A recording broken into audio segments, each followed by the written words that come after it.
Hey, I just found the coolest thing and I wanted to tell you about it. Just give me a second to pull it up. Okay, here we go. Huge news today that. All right, just give me a second. It just disappeared. I seriously hate it when that happens. Yeah, I was just looking right at it and then the page refreshed and then it vanished. That is so frustrating.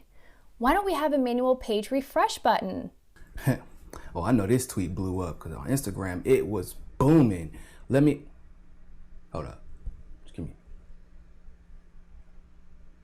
What do you mean only one person saw this post, Twitter? See, I don't believe you, Twitter, because I'm kind of a big deal. People like what I say. People retweet what I say when they see it. They can't retweet what I say when they see it if they don't see it. Is this that shadow ban bullshit again? See, this is why we need something else. This is because if I'm a big deal and no one can see me, what about the people who are not as big deals as I am? Oh my God. I can't believe that hashtag hot Korean bubblegum chicks is trending #1 again, with only 600 tweets in the last hour, when we have 25,000 for Julian Assange, but that's not trending. I feel so lied to with these BS statistics. These trends lists are totally meaningless. I mean, imagine if we actually had a platform where the trends lists were legit. Okay, we need to go ahead and get to the bottom of this, because I know I didn't only reach one person. I know one person didn't see my post. At least 3 people saw the post, okay? Nico CSFB, big deal 2021. Okay, that's weird. Big deal 2021. See, my password isn't working. I know like it's a super secure one. That's why I made it so complicated and unpredictable, but it should be working. I know I'm typing it in right. Big deal 2021. What do you mean I'm suspended? Suspended for what? Retweeting fake news. Hold up. No, I know that's not true. I have not retweeted CNN or MSNBC or the New York Times or the Washington Post in at least 2 years. This can't be right. I can't keep doing this. Okay, I follow about 300 people, but the top of my timeline says that nobody has tweeted anything for like 10 hours. But if I scroll down, there is stuff from like 2 minutes ago. All right, let's see what this person has retweeted. Oh, they retweeted that like 10 tweets ago. This is so confusing. Why am I not seeing any of this content in the order it was posted? We all need a platform that shows the content of the people we are following and in the order in which they posted. Queen of the warmongers. I wonder how many likes that tweet has. Let me go check. That's weird. I'm pretty sure I liked that tweet already. Well, maybe it's just a mistake. Let me go ahead and like that. Go back, refresh that real quick. Again, my like is gone again. Now that I think about it, this is like the 5th time I had to re-like this tweet. If it keeps taking my like away, how do people know that I like the tweet? And if it's taking my like away, wouldn't that mean it's taking everybody else's likes away? And if it's taking everybody's likes away, how are people supposed to know that the tweet is well liked if the likes aren't there? We got to do something about this. I can't deal with these emotional games that people are playing with me right now. I need people to know when I like something. That's why I liked it. I wouldn't have liked it if I didn't like it. So why is Twitter trying to convince me that I didn't like the post? I need a platform that's going to make sure that when I like something, it stays liked. Extra large condoms?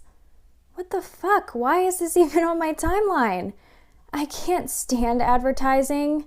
We all need an advertising-free platform to communicate on. Is it true that Twitter and Facebook are selling my data and I haven't seen a single dollar, well, that can't be right, because we all know that big tech companies like Twitter and Facebook are just champions of morality and ethical behavior when it comes to the online space. Let me just do some further research into this to figure out if this is actually true, because I, for one, do not believe it. Super duper complex, full-blown techno-babble, impossible to understand sentence about the algorithmic specificities of user data being compromised and exploited to a third-party partner. Well, ain't this about a... Yo, am I a prostitute? Does this make me a prostitute? Well, hold up.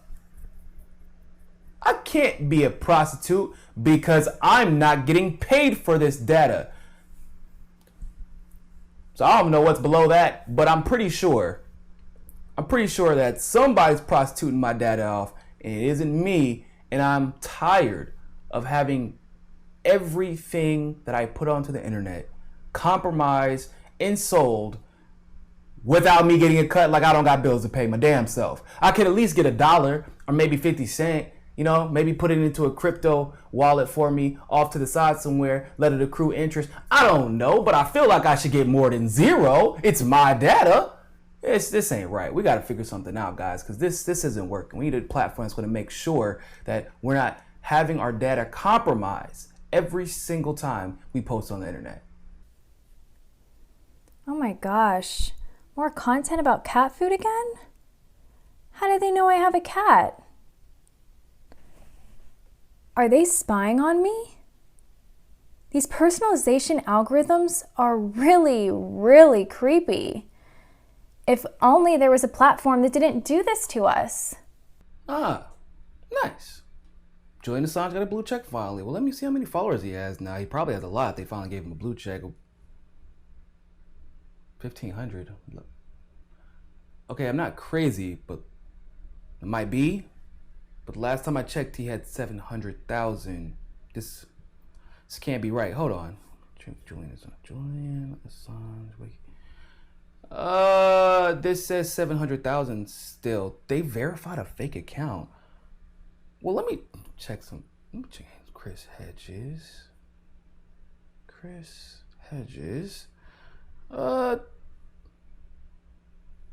Doesn't Chris Hedges work at RT? Why isn't Chris Hedges verified? Susie Dawson, not verified either. Let me check mine.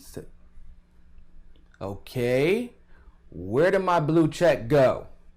Okay, hold on. Really quick, how are people supposed to know I'm a big deal still if I don't have a blue check? Also, why are they giving blue checks to fake people? Also, why don't real people have blue checks? Also, how are people supposed to know I'm a big deal? And when I say things, people should listen if I don't have a blue check. See, this is what I'm talking about. If you're not just going to have a streamlined way to figure out why and how people should get blue checks, you shouldn't just have any blue checks. I'm just saying, this pandemonium out here. It's anarchy if you're giving fake blue checks to fake Assange accounts and you won't give a big deal like myself a blue check. This is nonsensical malarkey. Okay, why do they keep telling me to follow the NSA? It will be a cold day in hell before I start following the NSA. As if spying on everybody isn't already bad enough, now they want us to follow their propaganda too. I mean, we need an alternative to this manipulated filterverse. What? I just lost another 200 followers. Hold up. Wow, Taylor says she just lost another 100 too. I don't understand. What's the point of having a social media platform if you can't keep your followers?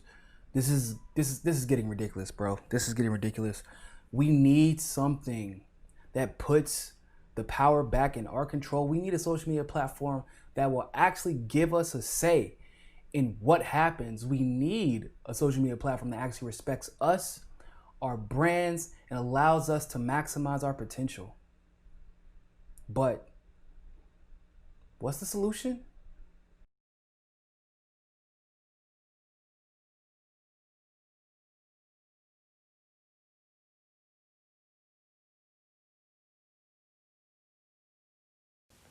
Hi, everyone, and welcome to today's event. I'm your host, Taylor Hudak. I'm an independent journalist, activist, and the marketing team lead for PanQuake.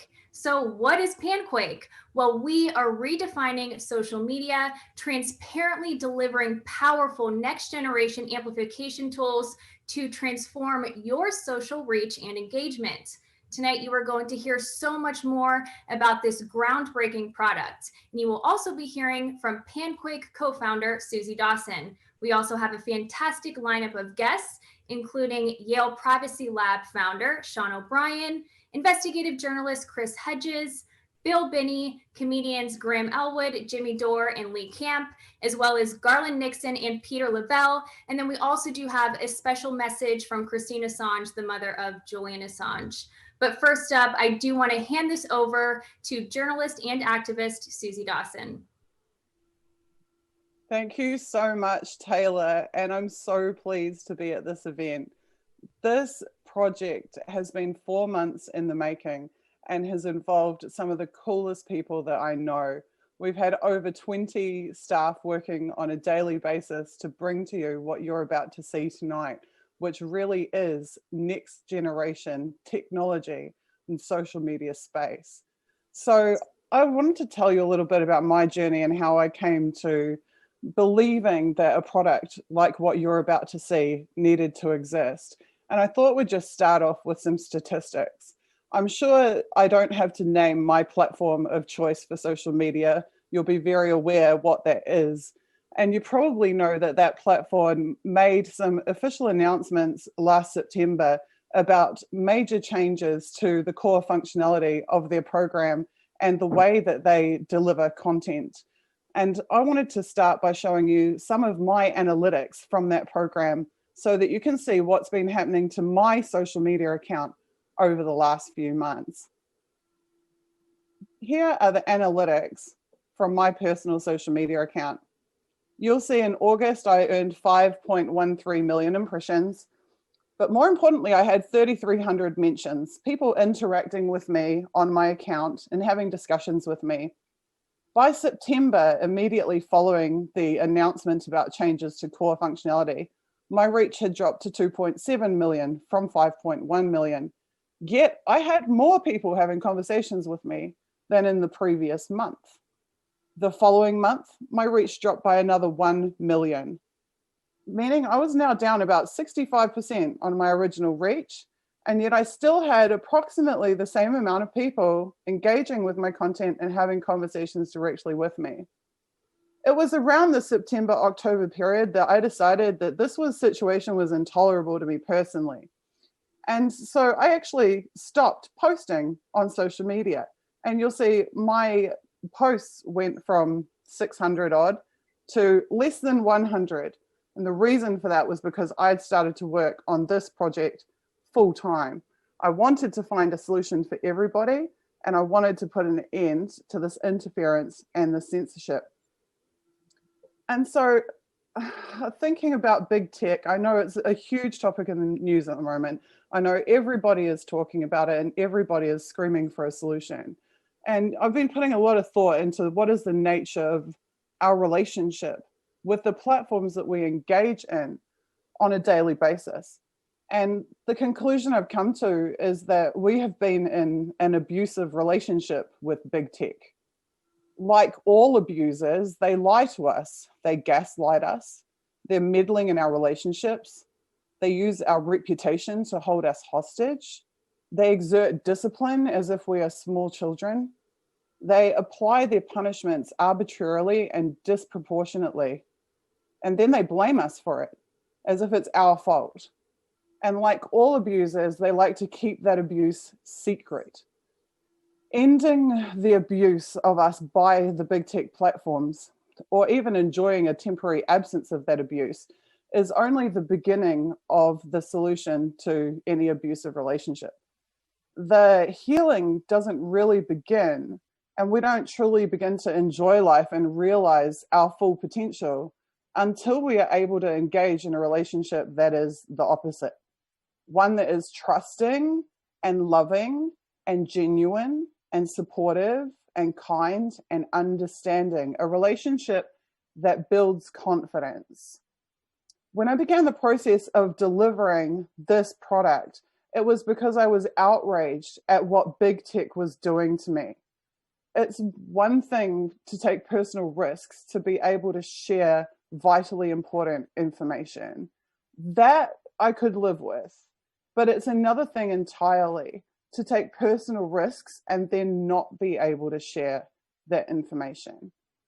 That is intolerable. Watching precisely that dynamic play out and worsen day by day, month by month, I became determined to create a solution. So I began to speak to other content creators about what big tech was doing to them. I discovered the suppression and manipulation was occurring across the board.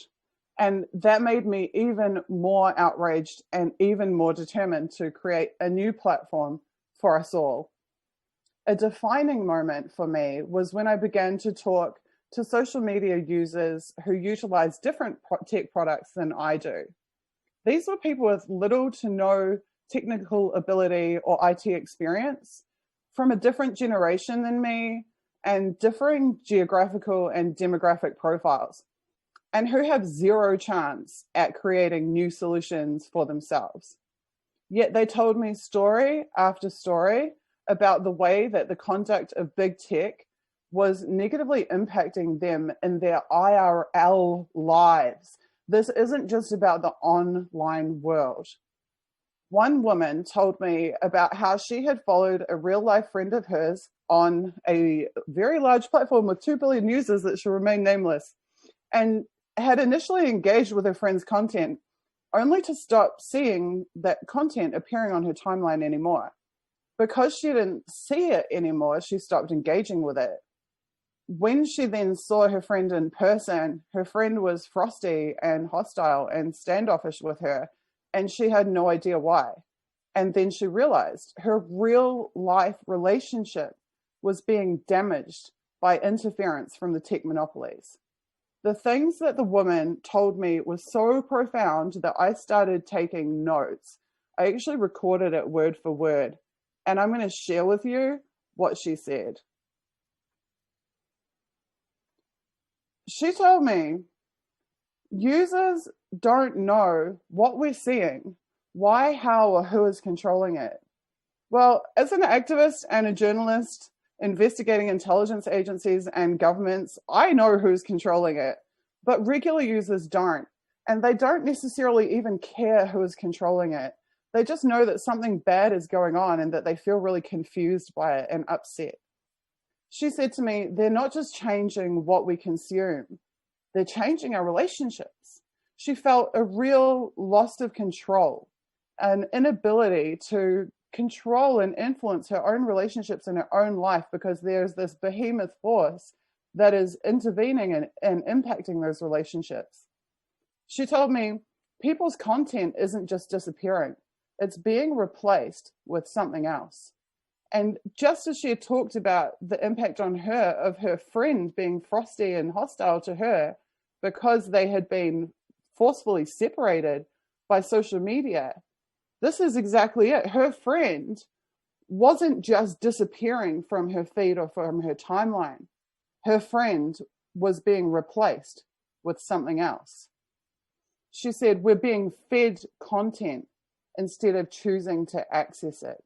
She felt infantilized and manipulated. And she said, and this one really hit home with me, she said, we're trying to create and maintain relationships with people we know and trust, and someone else is meddling with that relationship. So I got in the back of my mind a niggling little thought that Julian Assange had been talking about this for a very long time. And I went back and looked through his historical tweets, and I found over 30 tweets from Julian across 2016 and 2017, talking about exactly these problems and warning that they were going to get worse.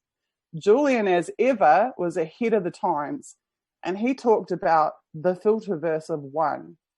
He said, Twitter's increasing censorship points to the future. Each person will live in an undetectable filterverse of one. And that is exactly what has been happening to all of us. The big tech companies control the filterverse. You are in an invisible prison, and when you are trying to send information out to your friends and followers, or they are trying to send information to you, that is being interfered with by the big tech companies. All info, in or out, is manipulated by them. And then I stumbled across this tweet. It was Julian Assange calling for the creation of an alternative. And he said, I am looking for a decentralized, a cryptographic alternative to Twitter. Twitter's freedom of expression has been on an inexorable decline. It is enslaved to its US jurisdiction and politics. Although it is substantially better than Facebook, that is a very low standard indeed. Now, something that I don't think many of you would know about me, you know that I'm a journalist, you know that I'm an activist. Some of you know I stood in the general election in New Zealand in 2017. But what not so many people know about me is that I'm also actually a software development manager. In my last day job in New Zealand, I mean, I was in tech for 20 years, but in my last day job in New Zealand, I was leading a whole team of developers, developing web-to-print products for major New Zealand universities, web portals and web services, designing them, working with developers to build them, and then going to customer sites and delivering them. And so I decided that maybe, rather than just through journalism and activism, there was another way for me to serve the public. And I realized that creating an alternative that people can truly trust in, that solves the problems of the social dilemma, and recruiting the most talented and qualified people that I know all around the world to do that with me, could serve the activist community and the independent media community far beyond what I have been doing just through my own articles or my own YouTube shows or whatever else I've been engaged in. And so I started to put a lot of time and effort into designing an alternative. And ultimately, what I came up with was PanQuake. Pan means all of us. And Quake is the huge impact and huge effect that we can all have when we are not being suppressed and when we are not being censored.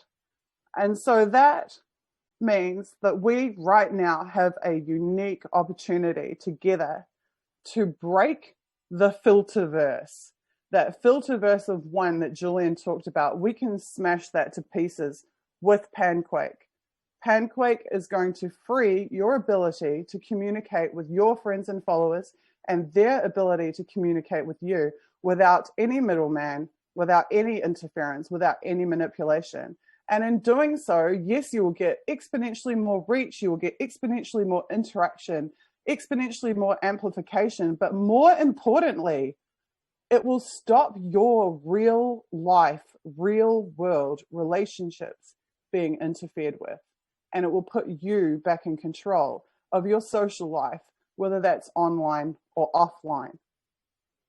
So PanQuake is fundamentally a short messaging service that helps you to curate, collate, and communicate messages quickly and easily.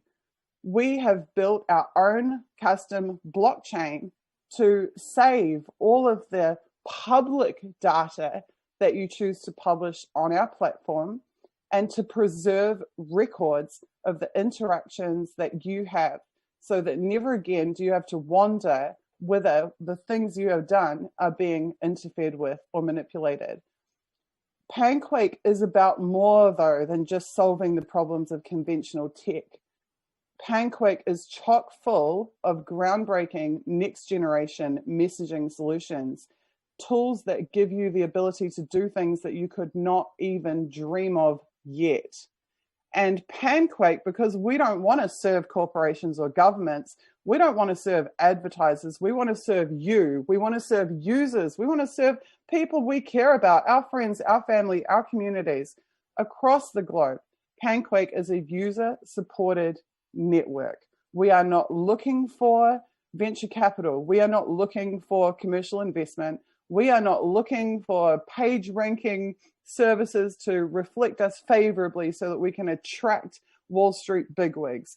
We are simply a user-supported network serving our users. In doing so, we are going to redefine social media. PanQuake is comprised of 14 ironclad solutions to major social media problems. It has 4 brand new powerful features, functionality that does not exist on any other social media platform in the world. You will be able to have trust and integrity in our platform via the transparency of the blockchain. You will have total ownership and control of your own data, a solid balance of privacy and transparency, and the ability to earn cryptocurrency for your content. I will be talking a lot more in the future about our commercialization and monetization model, and you will receive a lot more info about this. But for tonight, I'm just going to take you through some of the top level design features and particulars of PanQuake. So in terms of the 14 solutions, some of you will remember a few months ago, I was having conversations on my not to be mentioned name of most favored social media platform with people to find out what is it that's driving them nuts? What do they want fixed? So that I could work out how to solve those problems. And this is the feedback I got. I heard that people are sick of their page arbitrarily refreshing when they're trying to look at content, which forces them to lose the content they're looking at and to then be served with the content that the platform would instead prefer that they see. I heard that people are sick of being shadow banned and feeling like they're being forcibly made invisible. They're not seen or heard. They're sick of trends being manipulated. They're sick of arbitrary account suspensions, finding out one day, like I did actually just a few days ago, all of a sudden locked out of my account, had to call all my friends and say, hey, tell the world that I'm locked out of my account, please, so that I can get back in. Luckily for me, I had friends with big enough platforms that they were able to apply some pressure and free me and get me access to my account back. But many people around the world never regain access to their accounts. People are sick of non-linear timelines with content that's scrambled all out of order. They're sick of RTing and liking content only to discover they haven't RT'd or liked that content according to the platform that should remain nameless. I can tell you that one of my best friends, Kim.com, has a pinned tweet that I have been retweeting and liking for 5 years. And no matter how many times I retweet and like it, my retweet and like is never ever counted on that communication. People are sick of advertising. I get Chanel ads. Other people get ads that are far more embarrassing. I can tell you I've never bought anything from Chanel in my entire life, yet there they are on my timeline on a daily basis. People are sick of their personal information being sold to corporations and, or worse, governments and security agencies. People are sick of being prostituted out for the privilege of having use of a platform that does all of these terrible things to them. They're sick of their personalization algorithms inferring what their interests are and tracking them through every browser tab they open, watching everything they read, seeing everything they log into. They're sick of the blue tick bias, which is increasingly becoming a problem, where the platforms decide who they will consider verified and who they won't. I stood for the Prime Ministership of New Zealand, leading a registered political party, and I still wasn't able to get verified.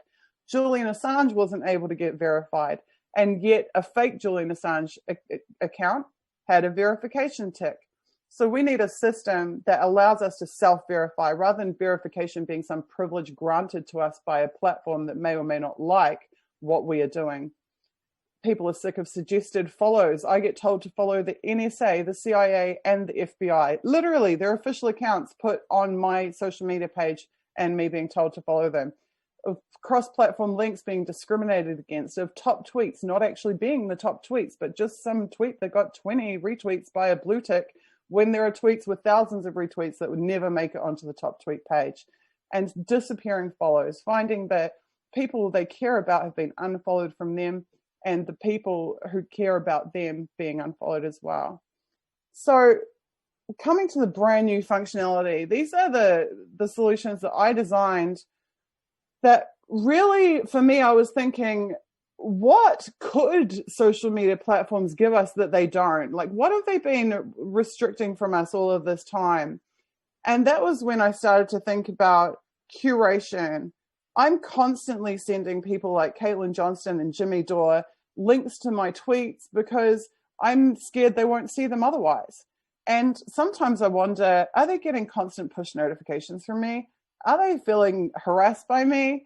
And so I thought, how about we design a piece of functionality that will allow us to stack messages from different people and from ourselves on certain topics into a single link, so that I can go, okay, I love this tweet by Jimmy, this tweet by Caitlin. Here's a couple of my tweets that are relevant. Here's some things I found on a hashtag. Click, click, click, click, just to select them. As simple as clicking the messages, hit one button, get a link, send it to Caitlin, send it to Jimmy, and have them able to see in a single page view these messages that I've curated for them that I believe will be interesting to them. From a functionality, from a design and development perspective, it's a very simple thing to do. And yet for some reason, we've never been able to do it. So this is for us what a PanQuake is. A PanQuake is where you take quakes, which are our versions of tweets, that you like and care about and you believe your friends and family will like and care about, and you stack them into a single link that you can share on platform or off platform at any time. Thunderquakes. We don't want Thunderquakes just to be something that we earn for ourselves. We want it to be something that we give to other people. We want to earn things and gift them to the people that we love. So on PanQuake, you earn Thunderquake points. You can gift those Thunderquake points to accounts who you want to help to be able to more effectively spread their message to a wider audience. Then when that Thunderquake message is scheduled, it copies to all of the notification tabs of all the followers of that account. Those followers can then decide to either commit to participating in the Thunderquake or not.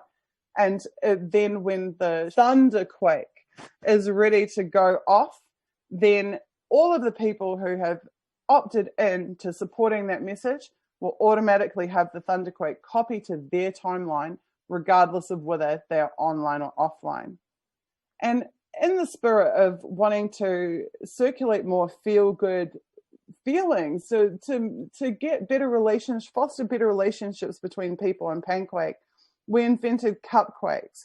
Cupquakes are something that every user gets once per day, and they are encouraged to find the accounts that they think are sharing the most important, significant messages, and to, in one click, gift them a cupquake.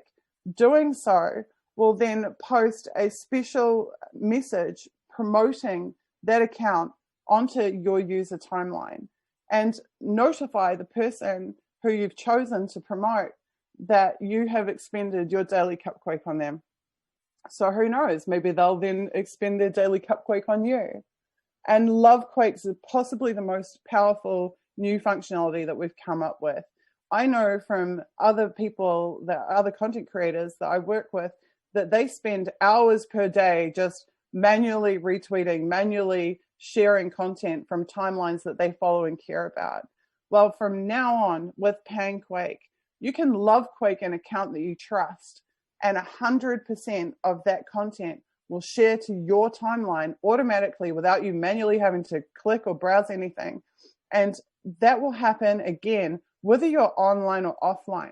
So what PanQuake does is allow you to be an active social media user and participant, even if you are not at your device. And it will save hours of time per day for active social media users. So in terms of PanQuake design, there are some pretty basic principles from a design perspective about how we have built this program.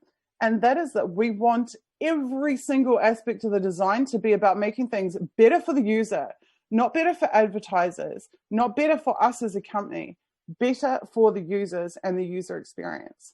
So one of the things that always frustrated me about my platform of choice is I constantly have to have a million tabs open because I can't stand the having to navigate forward and back all the time.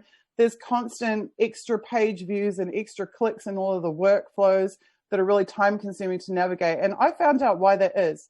Apparently, it's because the more page views and the more clicks, the more engagement and the higher the platform is reported to be in the page ranking services which are then used to secure commercial investment into the company. So us not needing to have commercial investment means that we don't need to stick extra page views and page clicks or page loads in your workflows. You can have dramatically less clicks. You can see everything on one screen. You don't have to have multiple tabs open. And we can serve you your content in a fraction of the time that the big tech platforms do, because we don't need to falsely inflate the amount of time that you use our platform so that we can impress investors. So we've got really, really light workflows and a bigger accessibility focus. But even more like special, in my opinion, is that we've built the user interface to be totally drag and drop. So where you see your user profiles and where you see your timeline and where you see site statistics and cool functions, where you see your PanQuake meter, where you see your message box to write your messages, you can drag them around to any position on the screen that you prefer. You can customize the entire workspace. And all of those things sit in a single view dashboard that's updated by dynamic content, which means if I go and look at a Quake by Caitlin Johnston, her profile details show up in the profile box. If I go back and look at my own timeline, my profile details show up in the profile box without having to browse to a separate page, without having to rescreen or wait for loading times. All of the content on PanQuake is dynamic, which makes it fast. So having an amazing product and great functionality is obviously really important, but more important to me from an integrity perspective is who we are as a company. Who is it that's behind PanQuake, and what are our ethics?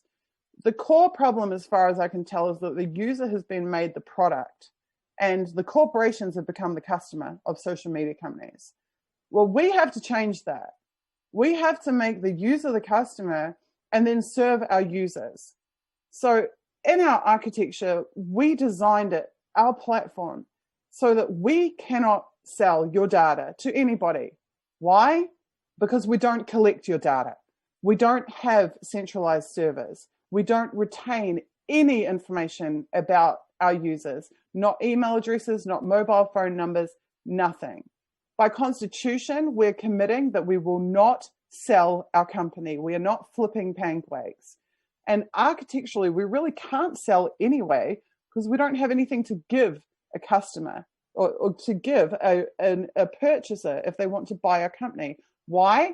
Because our network exists only on the devices of our users. So you collectively are PanQuake. Of course, this means that as a user-supported network, we, because we're not taking money from governments or corporations, will have a small, modest, flat fee for all users in order to access our full functionality set. But that is what enables us to build our entire product and to model our entire company to be in your benefit, to save you time, and to give you power and social reach and amplification tools that no other platform can. I won't go through all of the various elements of the program tonight. Obviously, it's been 4 months in development already and is at a relatively advanced stage in terms of documentation. All of our architecture and design planning and documentation is done. As you'll see later, our systems are already configured. We have people working on the build as we speak. So there will be a constant stream of new information coming out to you about PanQuake in the coming weeks. So I won't get too much further into it tonight, other than to say we will be holding a second stream next week, Saturday, 23rd of January. And given the technical issues we had trying to get our first stream out to you tonight, we will likely pre-record and then release that stream. But that stream will be a full-blown tech stream. We will be talking software licensing. We will be talking architectural models. We'll be talking blockchain processes, consensus algorithms. We will be giving you the confidence that we know exactly what we're doing from a technical perspective around how to build and implement and successfully roll out and deliver this product.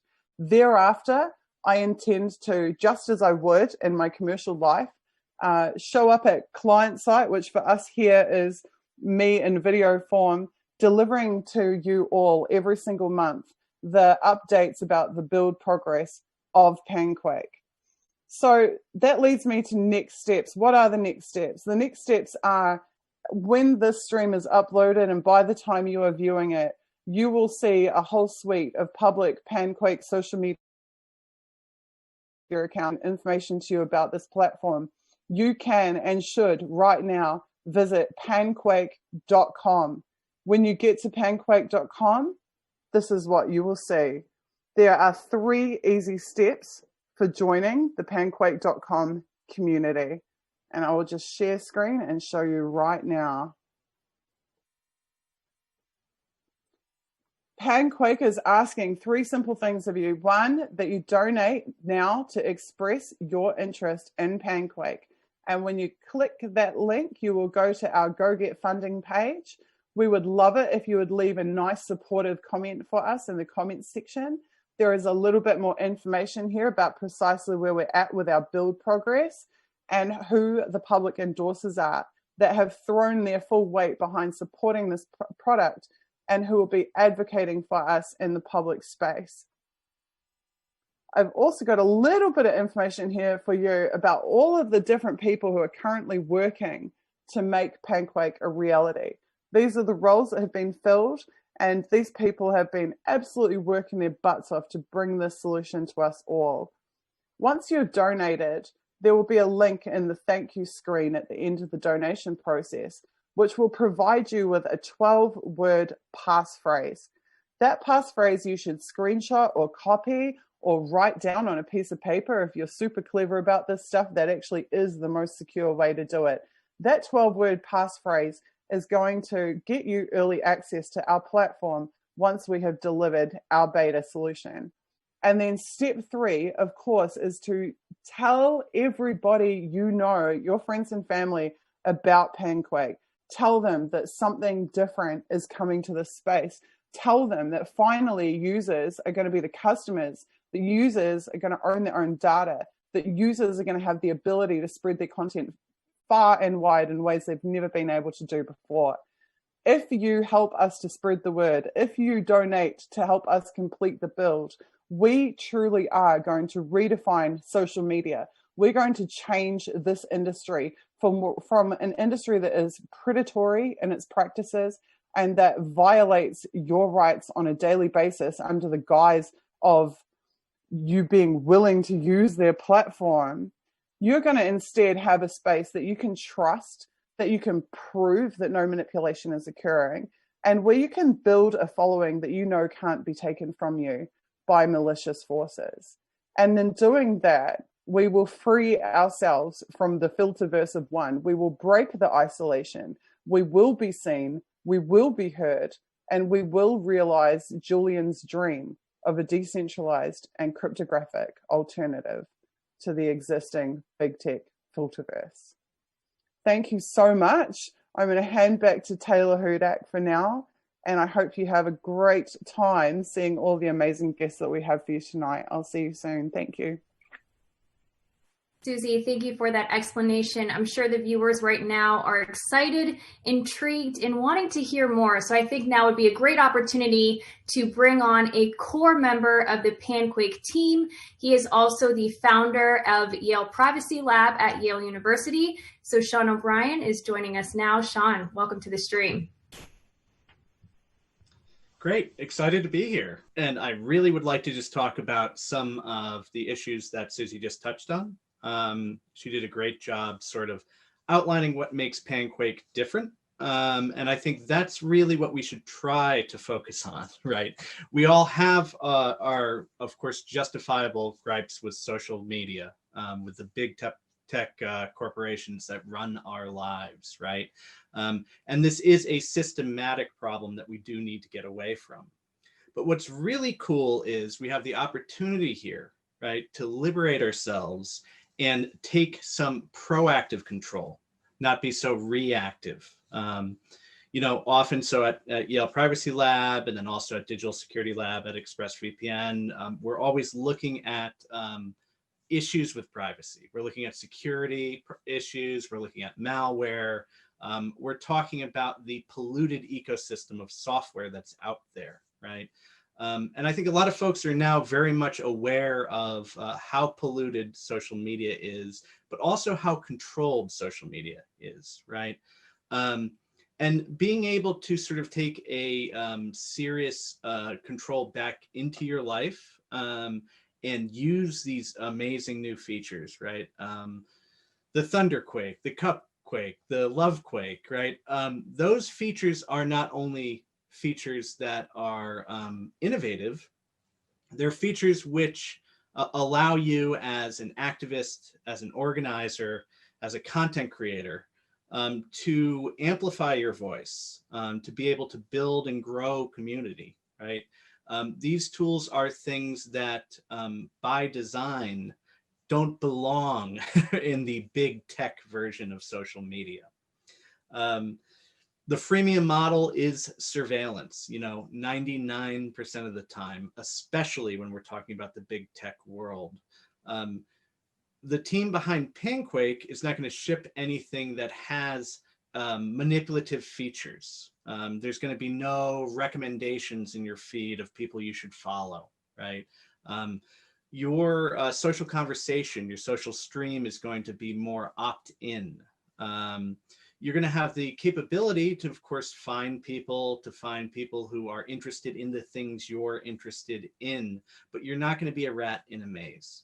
The manipulation that goes on, which of course fills the coffers of the Facebooks and the Twitters, I'm going to name them, of those big tech social networks, both the data coffers, right, and the actual, the financials, which are based upon that data pilfering, that kind of manipulation does not need to occur.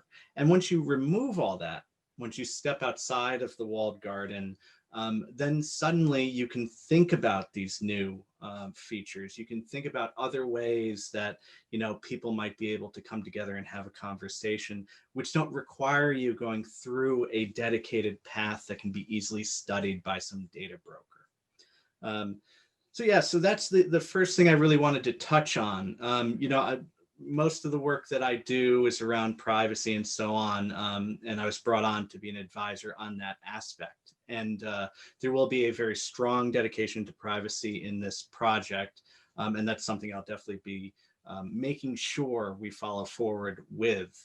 But the manipulation, the social dilemma, those kinds of issues, I think, are very core to what we've seen go on in the last few years, certainly in the last year, in the last couple of weeks.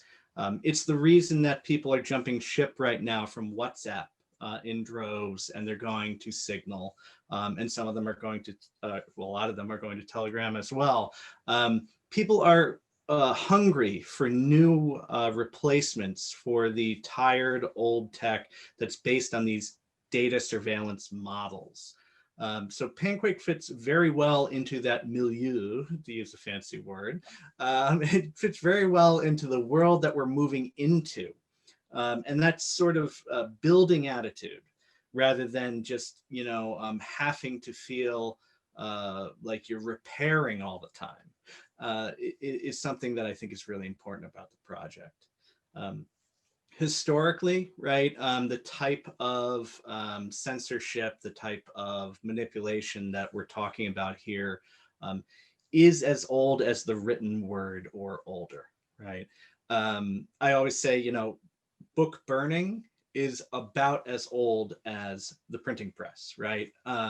People have been burning books for as long as it's been easy for people to get their hands on the printed word. And the technology that we have here is very similar. In the late 20th century, and certainly I and others who were on the internet in that time period, there was sort of a promise of freeing information that was going on. We had a feeling that access to knowledge and collaborative, pooling of knowledge and dissemination was going to change the world. And it did. But there was a very swift reaction to that coincided with it, that was parallel to it, and which now we're really seeing amplified. The COVID-19 pandemic has made this easier, of course. I always say that, these types of global events are opportunities for people in power who are looking for more control to get it. So the things we see with the social dilemma, the things we see with the social networks and the fervor around any alternative network that dares try to unseat, the big tech ones, that's something that we need to break free from. So, this product is the actual fulfillment of the kinds of promises that the Facebook folks, Zuckerberg, et cetera, that Twitter's, Jack Dorsey, this project can be the kind of project that actually fulfills the supposed promises that someone like Dorsey is making. Just the other day, Jack got on Twitter again and, lamented about the censorship on the platform and said, don't worry about it. We have a team that's on it. We're working on it, as fast as we can. And that team's been working now for over a year and hasn't produced anything that's actionable or of any real merit. And we're talking about a company that, of course, is giant, has access to all kinds of infrastructure, has access to the annals of power, right? And still this thing has not materialized. So we need real grassroots solutions. We need folks who are willing to be courageous, who are able to not only implement this stuff, but to actually, have that courage to push the goalpost further and then to leap over it, right? The people who are really looking to change the world that we're in. So we definitely need that. Utopian technology, the type of technology that we're talking about here, it's been talked about before, right? Folks come along, every few years, every few months even, and have projects that they say are going to change this terrible problem that we have with social media. I've been involved in the Fediverse, so-called federated social networks, for the better part of a decade now. I've implemented some of these solutions on my own and ran little social networks and so on. I can tell you that what's going on here with PanQuake is very different. And that's more about the willingness to not just reinvent the features that are in these other networks, but to try to think of ways that once you get out of that paradigm, right, you can really change the interaction that occurs online. It's going to be interesting. It's a ragtag group of rebels right now, but folks who are very skilled at what they're doing, who have great reputations in cryptography and privacy and security and so on. And you haven't even met half the folks involved yet. The environment we're moving into, right, means that we can implement this kind of utopian technology just as easily as the dystopian technology is being implemented. So for example, when everybody was forced home, last year, and everybody had to work and stream, suddenly we're using Zoom, right?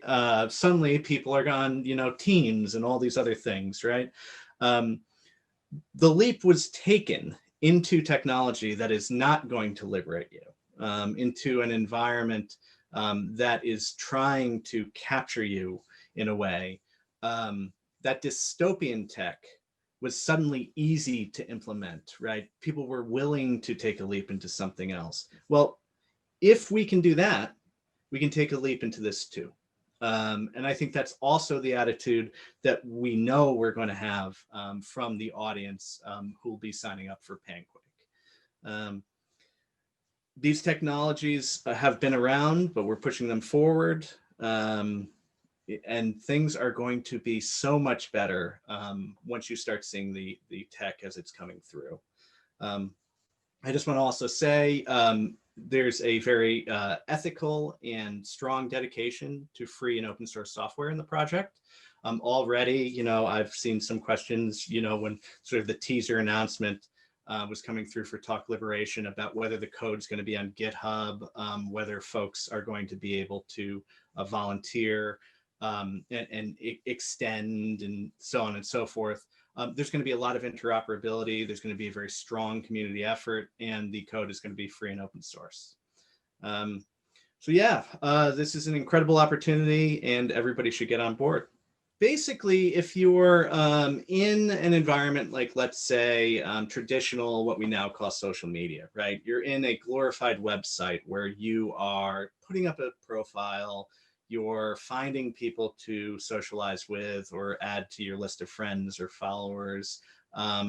Potentially you're trying to promote yourself. You may come up with, some sort of business plan around this sort of thing.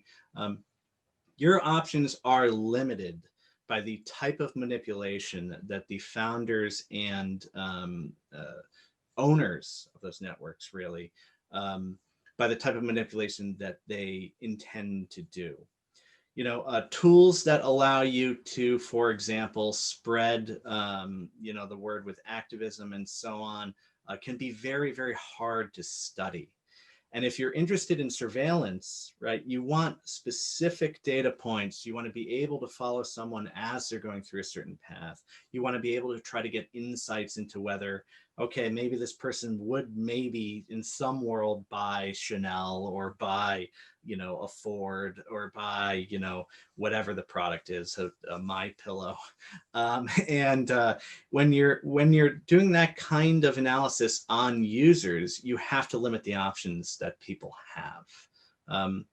So PanQuake basically is an opportunity to fold in some features, which, as Susie mentioned with Thunderquake, which have sort of existed before, especially in the younger days of some of these networks as an extension and so on, to revive those, polish them off, and make them a central part of the network, right? Where the owners and operators of PanQuake, because they're not surveilling people, will actively push for these kinds of features in the hopes that, the social dilemma, the corralling of users is lessened, that people's voices can really be heard, that organizers and activists can get the word out when they need to, that content creators can, monetize their content in a way that's ethical and where they can really reach people. So those kinds of features are on the table when you're not ultra spying on users. Right now, maybe in some world you could daisy chain a bunch of different solutions and, who knows what the cost would be or what the situation would be. But when you start looking at that, you have to say to yourself, why do we not have these things now? Why are these things not in our networks? In the same way, again, to bring it back to projects like the early days of Wikipedia, like the early days of Reddit with Aaron Swartz, those projects were trying to reach a goal of access to knowledge, to, having real conversations. And because of that, they were innovative in a very real way. There was a lot of information flowing through them with very little intermediaries blocking content. And a project like PanQuake is an opportunity to do that again. The transparency is huge. So, having the ability to store the information in a blockchain allows you to make sure that from the outside, first off, the network can't be destroyed, right? It means that folks can see what's actively going on in the blockchain, right? But it also allows you to, if you're going to do some kind of moderation, if you're going to decide that some new feature you're trying to ship should be on the front end software that the user sees. It allows you to have that cake and eat it too, in a sense, where you can introduce new features without your users feeling like you're just kind of shifting the ground under their feet. These other networks make such a big deal out of, a theme changing, or, some toggle button being added to a menu and so on. And what's really going on behind the scenes is that, there's dashboards and dashboards and huge amounts of staff that are watching the users, that are surveilling the users, that are actively being paid for that service instead of working on the product, right? Instead of trying to do new cool things, instead of trying to listen to the feedback of users and meet it in any real way. So. All right, Sean, thank you so much for that analysis. I do want to bring on our next guest to speak about this product and why we do need an alternative to big tech right now. So I would like to introduce to all of the viewers right now, ex-NSA Technical Director, Bill Binney. Bill, welcome to the stream. Well, thank you, Taylor. And it's a pleasure for me to be here, especially to talk about something that I see as a beacon of light for the future. Simply because for more than 20 years, I've been warning about the drift of democracies towards totalitarian practices and totalitarian state operation. Spying, what they did fundamentally was start, instead of looking and studying people or groups of people who were potentially planning criminal or other kinds of acts like militaries and so on, or governments or drug smugglers, things of that nature, they shifted from that to looking at individuals. So that meant they were collecting everything in the world on everybody they possibly could. Now, as a part of that process, they had to build large storage devices, and they centrally stored all this data.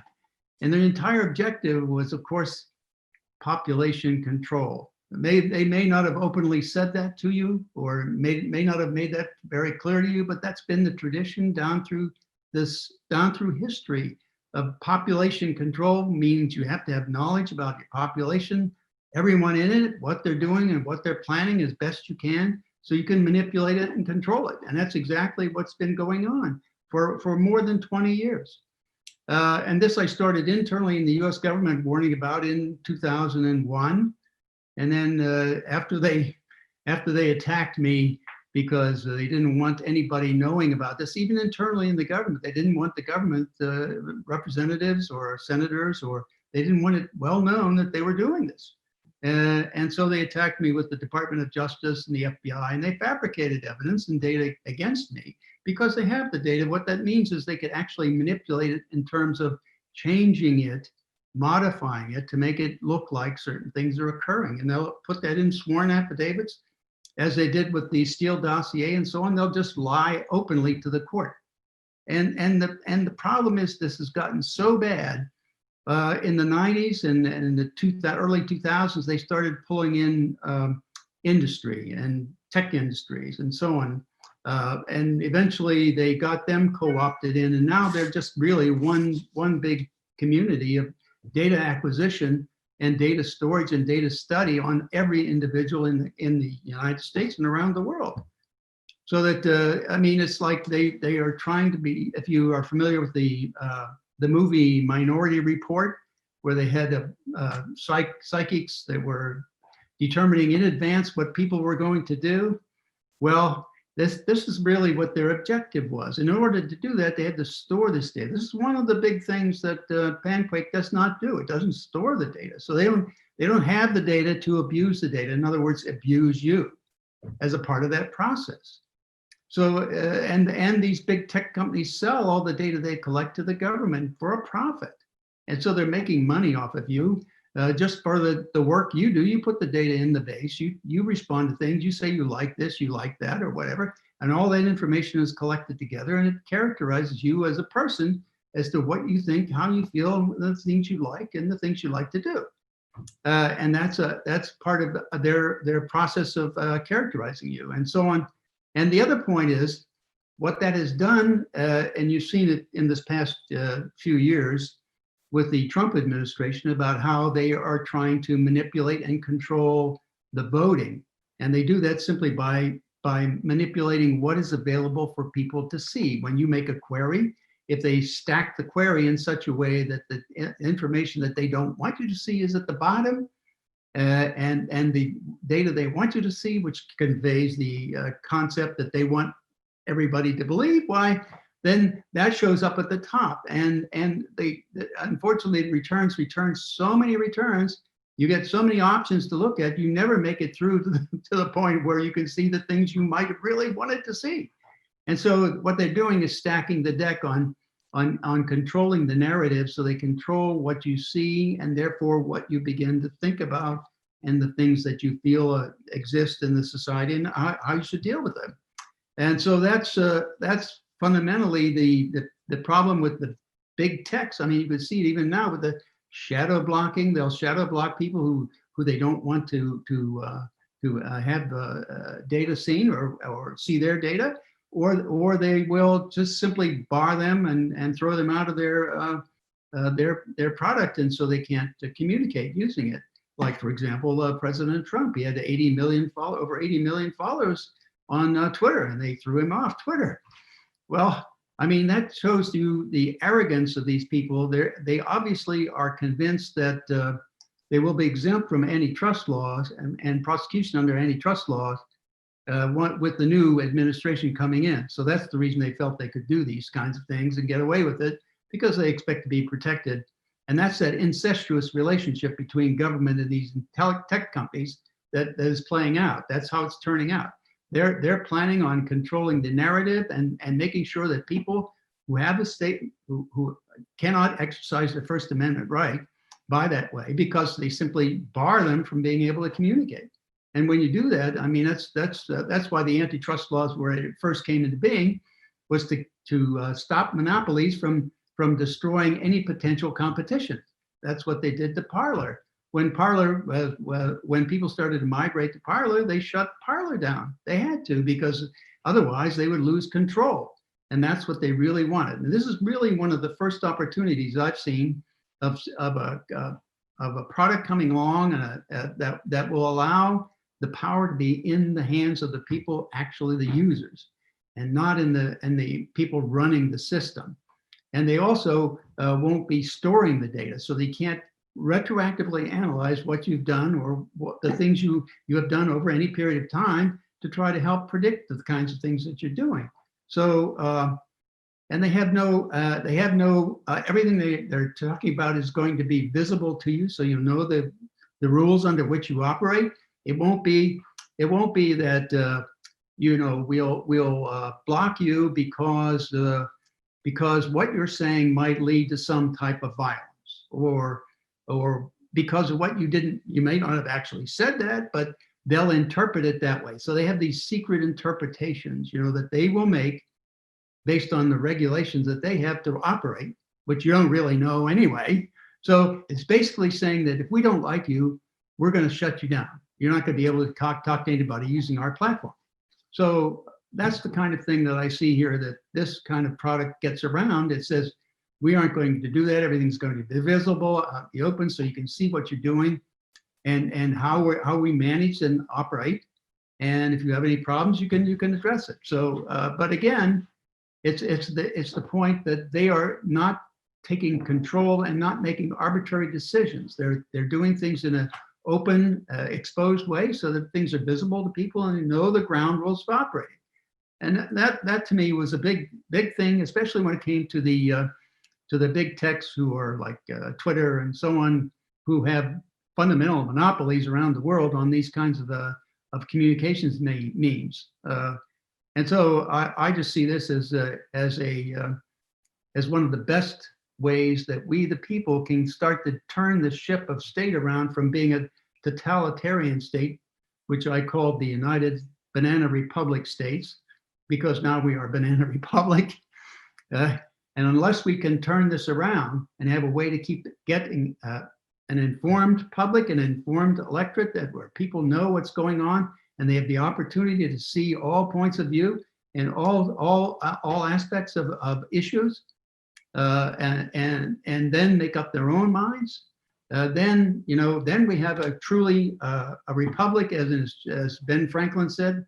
We'll have a republic if we can keep it, and that's really the issue now: is can we keep it? And with the current setup, the way these tech companies are operating, They believe that they know better and that we have no, whatever we think doesn't matter.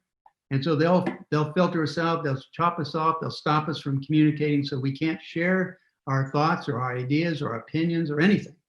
So, and that's a total violation. They're scrapping as a constitution. That doesn't matter anymore. I mean, when all the crimes that are visible from Washington, D.C. on television, you can see these people committing these crimes and saying, well, we'll let them get away with it because they're part of the us. And so I kept referring to the Department of the DOJ, as I called it, the Department of Just Us. In other words, we, the people of the United States, are not part of it. So we don't have the set of rules or laws that they have. They have a special set which they never get prosecuted. I mean, if you notice, no one has been prosecuted for all the crimes they're committing, like lying to the FISA court or lying to all of that. That never happens. And what happens to the telecommunications company for all the constitutional violations of the rights of US citizens? They get retroactive immunity from the Congress. Why? Because they've committed so many crimes that if they were ever prosecuted, they'd be out of business. So they had to be protected. And that's essentially what's going to be happening here. These people feel, these tech companies feel that they are so powerful now with the new regime coming in Washington that they will be exempt from any laws. All the antitrust laws won't be used against them, and we can just watch and see. It's not going to happen. Nobody's going to get prosecuted. Why? Because it's the Department of Just Us. They're included, we are not. And so, to me, I see this program as one of the beacons of light to allow us to help break this sliding slowly into totalitarian state, not just in the United States, but around the world. I mean, this is spreading all around the world. And the only way to stop it is to start having an informed public that can make decisions based on truth and facts. And the only way to get that is to have a free exchange of ideas and follow the First Amendment with free speech. Bill Binney, thank you. I do want to encourage everybody right now who is watching to please visit panquake.com. You can donate to this project as well as get signed up, and also spread the word about this movement and about PanQuake using the hashtag #TalkLiberation. Our next guest is a comedian and the host of The Political Vigilante on YouTube. Graham Elwood is now joining us. Graham, thank you for coming on. Hello.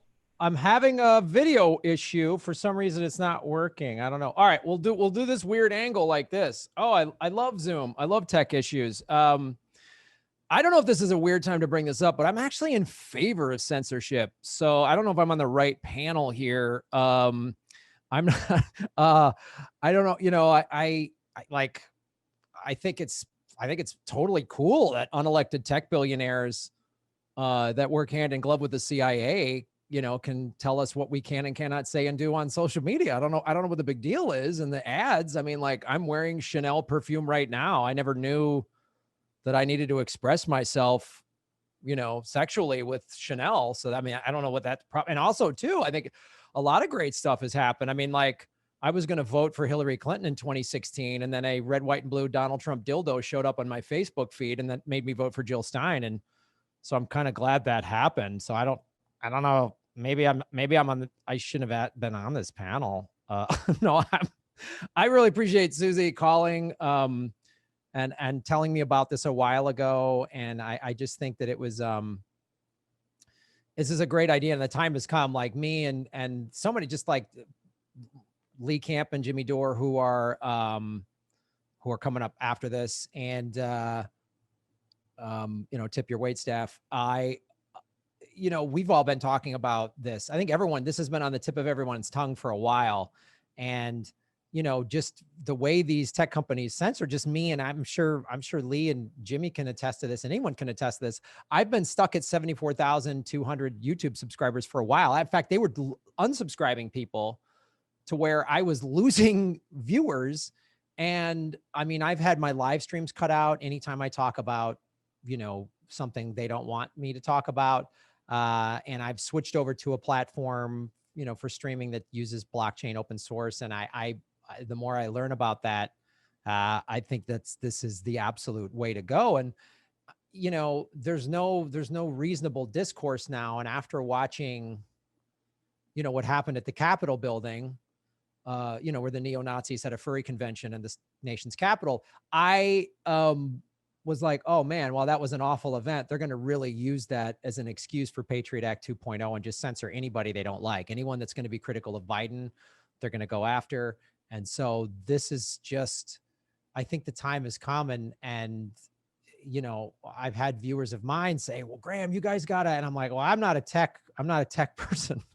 I'm, you know, I know how to you know, make vegan smoothies, surf, and tell dick jokes. I'm good at those things, but I don't have the brain capacity of the people in terms of technology that are putting this together. And the more I've heard Susie, not just today, but we've had conversations, explain what this is, it's really exciting. I mean, I really feel like this is something I definitely am excited to be a part of. And once it gets up and running, I'm sure people might be critical of it or whatever, but I think people will really notice that things aren't getting thwarted, and all those things that Susie was talking about in that presentation at the beginning of like all those things. We all have stories, versions of those stories that have happened to us. Like, oh, I lost this thing. Why does this person getting more views and more this whatever? And how come this media outlet keeps gaining followers when I'm losing them or whatever? So I just, it's an exciting thing to be a part of at the ground level. And literally, you know, when I started doing stand-up comedy, I didn't ever think I was going to be on a panel following an NSA whistleblower. I'll be real honest with you. When I was hosting game shows on basic cable, I really did not think I was going to follow Bill Binney, who is an awesome person and a genius. But I don't think he can talk at a game show host voice. And that's why I'm here, ladies and gentlemen, to do PanQuake. No, if you need me to do any PanQuake advertising, Susie, please hit me up. No, I'm excited, very excited to be a part of this. And I will push this out to my audience as hard as I possibly can. And my audience wants stuff like this. And I've pushed them over to this other platform, this Rockfin one, from after they see what happens to YouTube. So I think the people out there know they're being lied to. They know they're being manipulated to. They just can't quite put their finger on it. And having Susie with a technical background and a activist background, putting these two things together, and then having people like Bill and Sean and who know, like how Bill knows how the deep state works. That's the coolest thing to be a part of. So I'm just glad I was asked to do this and glad to be here. And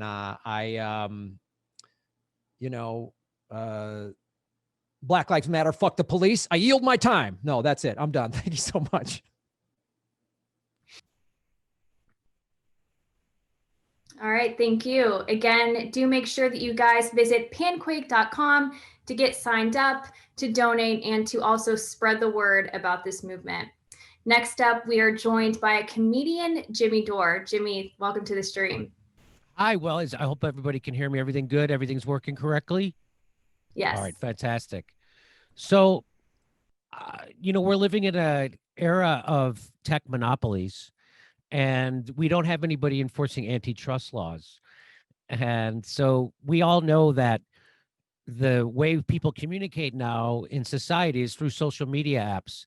Basically, Facebook and Twitter would be the two biggest ones. And those are being controlled by Silicon Valley billionaires that are in bed with, politically and economically, with the Democratic Party and the establishment media.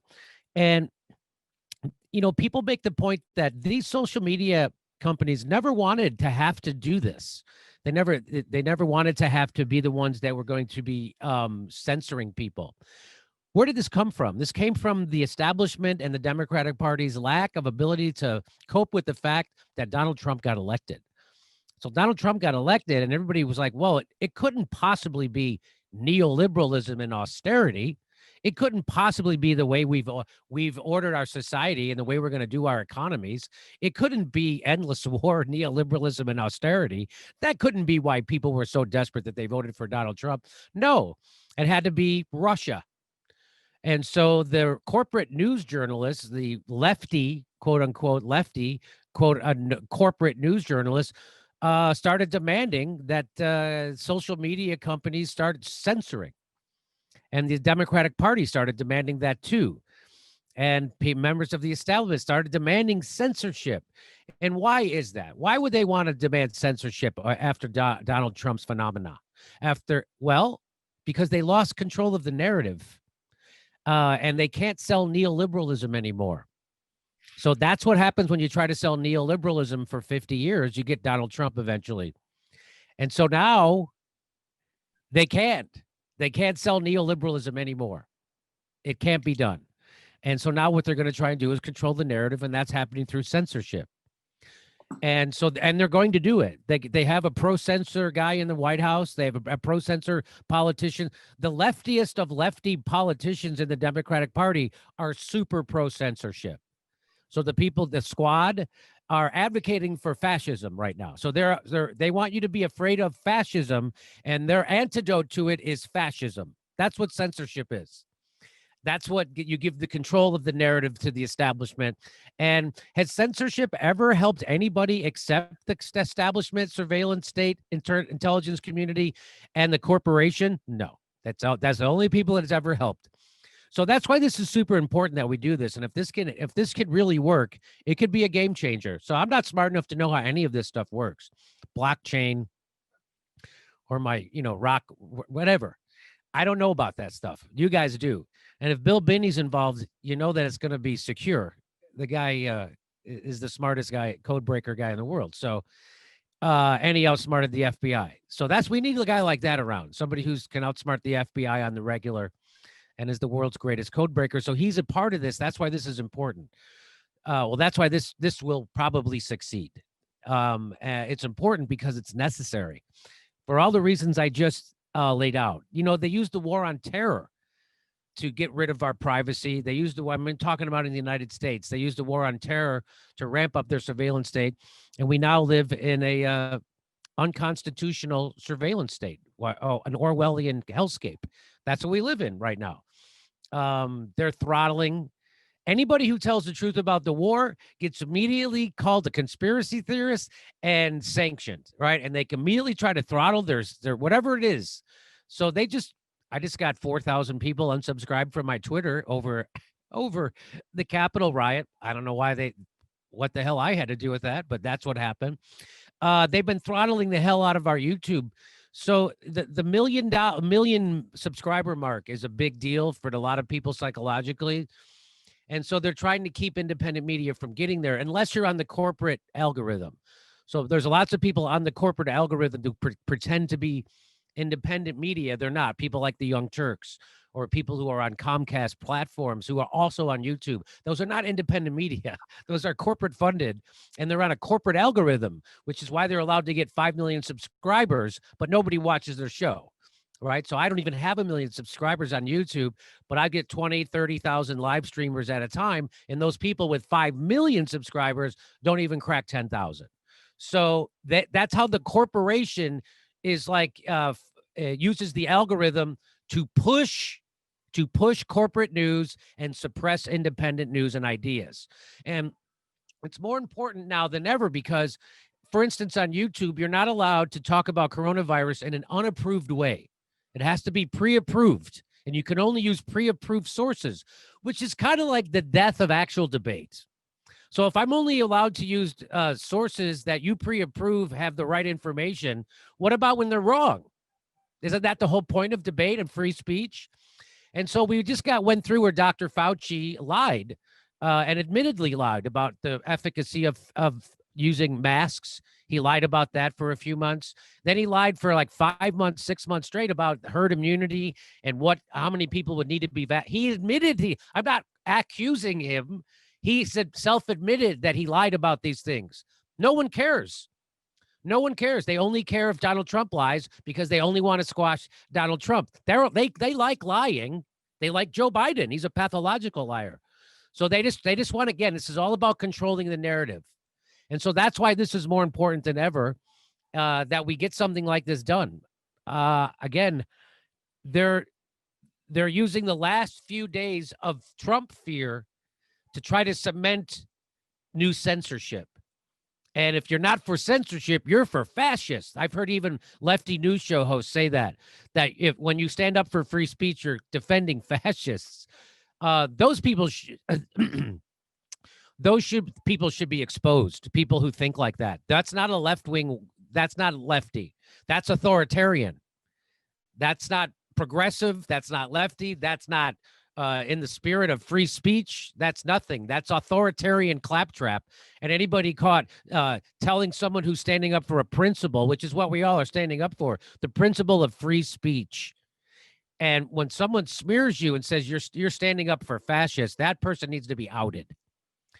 So I don't mean to get off track here, but we need a new social media because this is it. It's all over. They did it. They used Trump to this fear of Trump and the fear of fascism to implement fascism.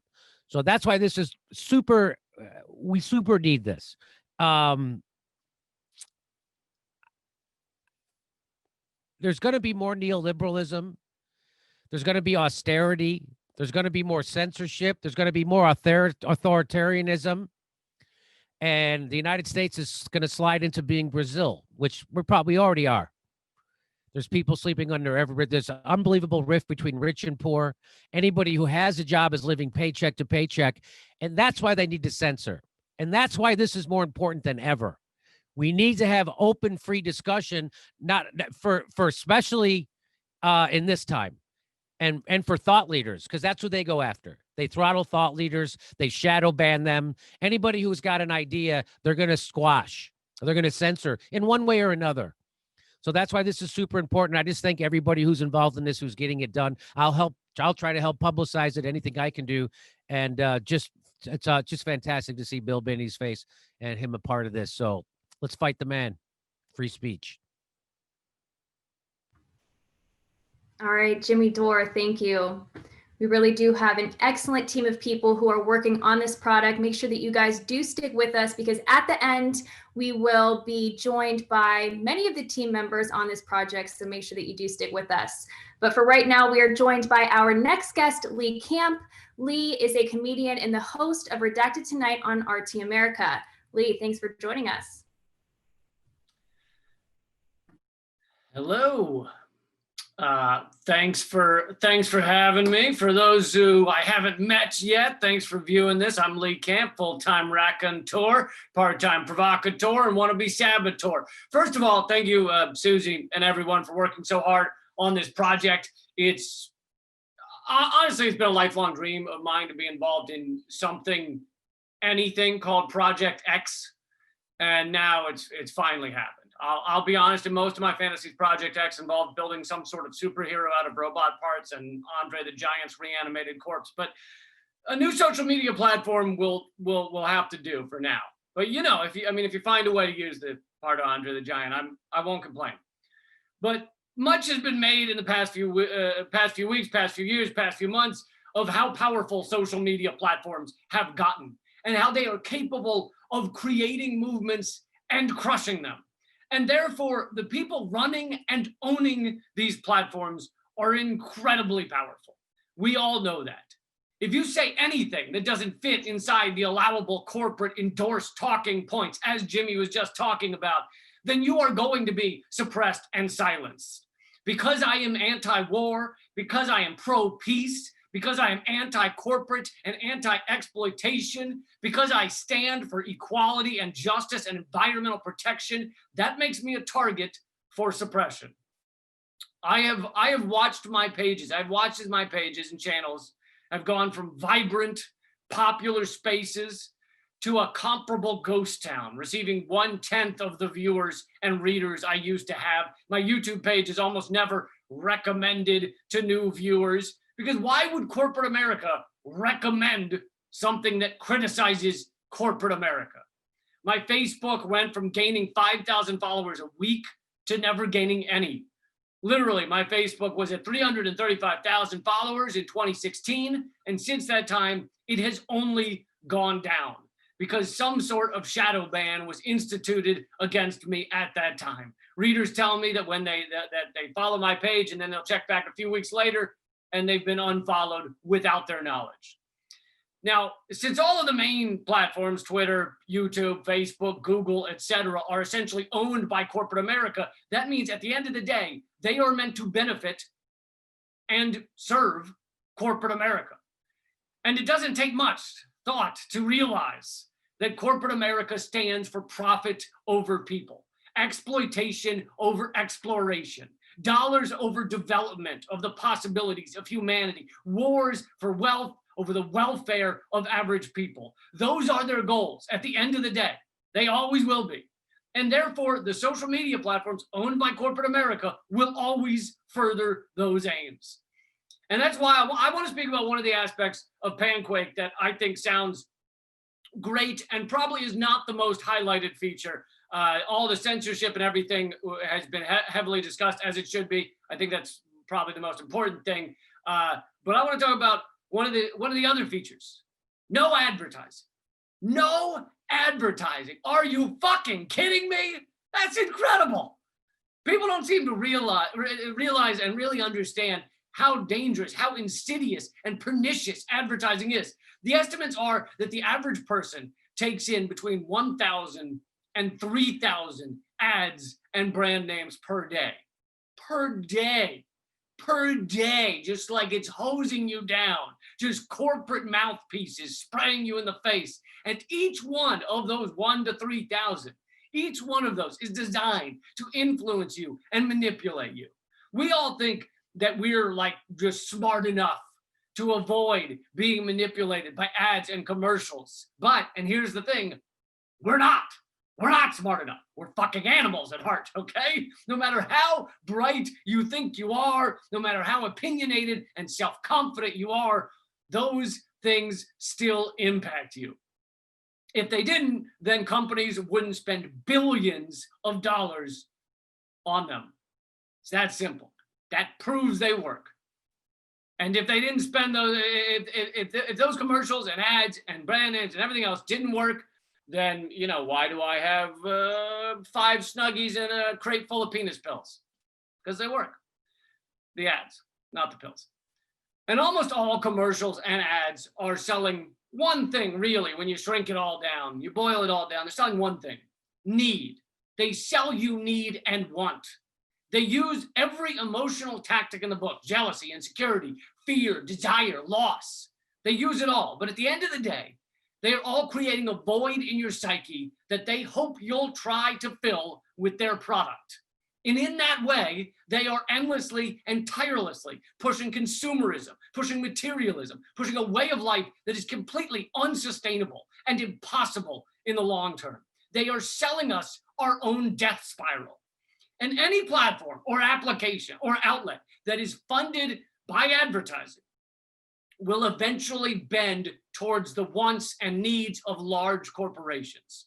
It may not happen immediately, but those massive, powerful corporations, through their ad dollars, exert a sometimes obvious, but sometimes subtle pull, a gravity that never lets go, a gravity that is always there, that pulls everything towards consumerism, towards capitalism, towards corporatocracy.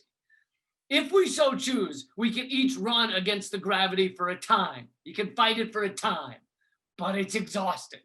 It slowly tires you out and sucks out your life force like a parasite.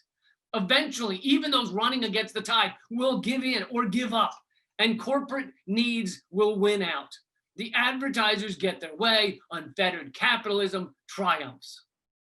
So that's why I think the no advertising policy of PanQuake is so important and so revolutionary. I can't speak to everything that makes this idea great. I mean, hell, I was only told about it a few months ago, but I know how dangerous and all-consuming corporate interests can be. And as long as you're on an advertiser-funded platform, you will never be getting the full truth. There are also 100 other reasons this new project is important and desperately needed. And I, as everyone has been doing, and as they will continue to do throughout this presentation, they will be telling you about those. But I thought I would focus on one of the features that is probably a little less talked about, because dealing with censorship and suppression is at the top of the list, but not being funded by corporate America and corporations around the world that are incredibly powerful. I mean, they basically own our government at this point. That is a huge factor in this and incredibly important. And that's why it sounds exciting to me. All right, thanks a lot and keep fighting. All right, Lee Cam, thank you. Again, to get involved in this project and to sign up, please visit panquake.com and also do donate. That way you can sign up and spread the word about this project and about this movement using the hashtag #TalkLiberation. All right, for our next speaker, this is a pre-recorded video. I had a chance to speak with Chris Hedges. He is an investigative journalist and a Pulitzer Prize-winning journalist, in fact. And I had the opportunity to speak with him about censorship, privacy, and about PanQuake specifically. So we are going to play that video for you right now. Big tech, especially during the last electoral campaign, showed how willing it is to censor on behalf of the Democratic Party hierarchy. They, for instance, locked the New York Post out of its own Twitter account to block the revelations that the New York Post published that were found on Hunter Biden's discarded laptop. They have long used algorithms, I'm a victim of it, to direct people away from left-wing critics. And of course, they were a major funder of the Biden campaign. They pumped, probably hundreds of millions of dollars in the last few weeks of the campaign into negative campaign ads. And then since the assault on the Congress, they have wiped out all of the social media platforms of President Trump. They have closed down Parler, a rival digital platform. And we have even the supposed left wing of the Democratic Party, Alexandria Ocasio-Cortez and others, calling for censorship. Now, these are utterly opaque for-profit corporations that are bonded to the security and surveillance state. Amazon has a $600 billion contract with the CIA. And I think that with the rise of the Biden administration, there's a particular animus towards the left, because the left, groups like WikiLeaks or independent journalists like Glenn Greenwald or Matt Taibbi, call the Democrats out for who they are. So I expect the censorship to be accelerated under the Biden. I think we're already seeing an acceleration of that censorship. Very foolish on the part of the liberal class to call for it, because these are unaccountable, very dark and malevolent forces. That's why even the ACLU and many leaders in Europe denounced the wiping out of the social media accounts of Trump, because they know where that's headed. So it's imperative that those of us who care about the free flow of information begin to try and build alternative systems before we're in this kind of Orwellian dystopia. These Google, Twitter, Facebook, they already control the communications by billions of people. And as the social unrest, which is going to grow within the United States, is exacerbated, then these media platforms, digital platforms, are going to become ever more draconian in terms of blocking out content. Well, it's free of corporate control. I mean, that's the fundamental asset that it has, that it is not bound to the security surveillance state or to Silicon Valley, but will offer, in many ways, Parler did before it got shut down. Substack does, for instance, for independent journalists like Matt Taibbi and Glenn Greenwald. But I worry that they will come, that they, it's not just that they control so much of the flow of information, but they're so aggressive in going after alternative sites that essentially want to protect free speech. Well, everybody already feels the effect of censorship. So, for instance, since this anonymous site, Propaganda or Not, was posted, accusing left-wing sites, most of which I either write for or run my stuff, of being agents of a foreign power. Algorithms have been used to steer people away from my content and the content on those sites: Black Agenda Report, Counterpunch, Truthdig before it closed down, etc. So they're already feeling the effects of it, and that's not conjecture. So my last year at Truthdig, they did a graph documenting impressions. Impressions are, if you go into Google and typed in the word imperialism, and I had written something on imperialism recently, it would come up with anything else. And the referrals from impressions dropped from over 700,000 to below 200,000. And I'm sure they're much lower now. The same thing for WikiLeaks, Julian Assange. So people are already affected by this control. And what they're doing is steering readers and viewers towards corporate dominated, corporate controlled media outlets like MSNBC or CNN or the New York Times. So there's a collusion between these established media outlets and the censorship of Silicon Valley, of these digital media platforms, because it benefits them. And they work, outlets such as MSNBC, the New York Times, NPR, they have devolved into propaganda arms for the Democratic Party. And we've just seen that. I mean, the New York Times calling the John Podesta emails, which were published by WikiLeaks, misinformation. That's just factually incorrect. The Podesta emails are true. Nobody has ever challenged the veracity. The same thing with the contents on Hunter Biden's laptop. Nobody in the Biden campaign or the Biden family denounced that as fake news or misinformation. Instead, they attacked it as kind of Russian propaganda. But they never challenged the actual content itself, which was also true for the Podesta emails. And so there's a collusion between established corporate media and Silicon Valley to wipe out those centers of information that challenge the dominant narrative. And there's, of course, profit plays a huge part in this. But we know from the Pew Research Center, which did a poll last summer, who outlets like the New York Times now serve. I think it's 91% of the readers of the New York Times self-identify as Democrats. 87% of those who listen to NPR, 94% of those who watch MSNBC. And of course, then you have the inverse, where about 94, 95% of those who watch Fox News identify as Republicans. Well, this is very dangerous because essentially you're pitting demographic against demographic, widening the kind of social and political divides in the midst of extreme stress within the economy and deep suffering. And that divide at a certain point, it may already be there, becomes so unbridgeable people can't communicate. So you need nonpartisan outlets where people can go to get information that isn't essentially working on behalf of one faction or another.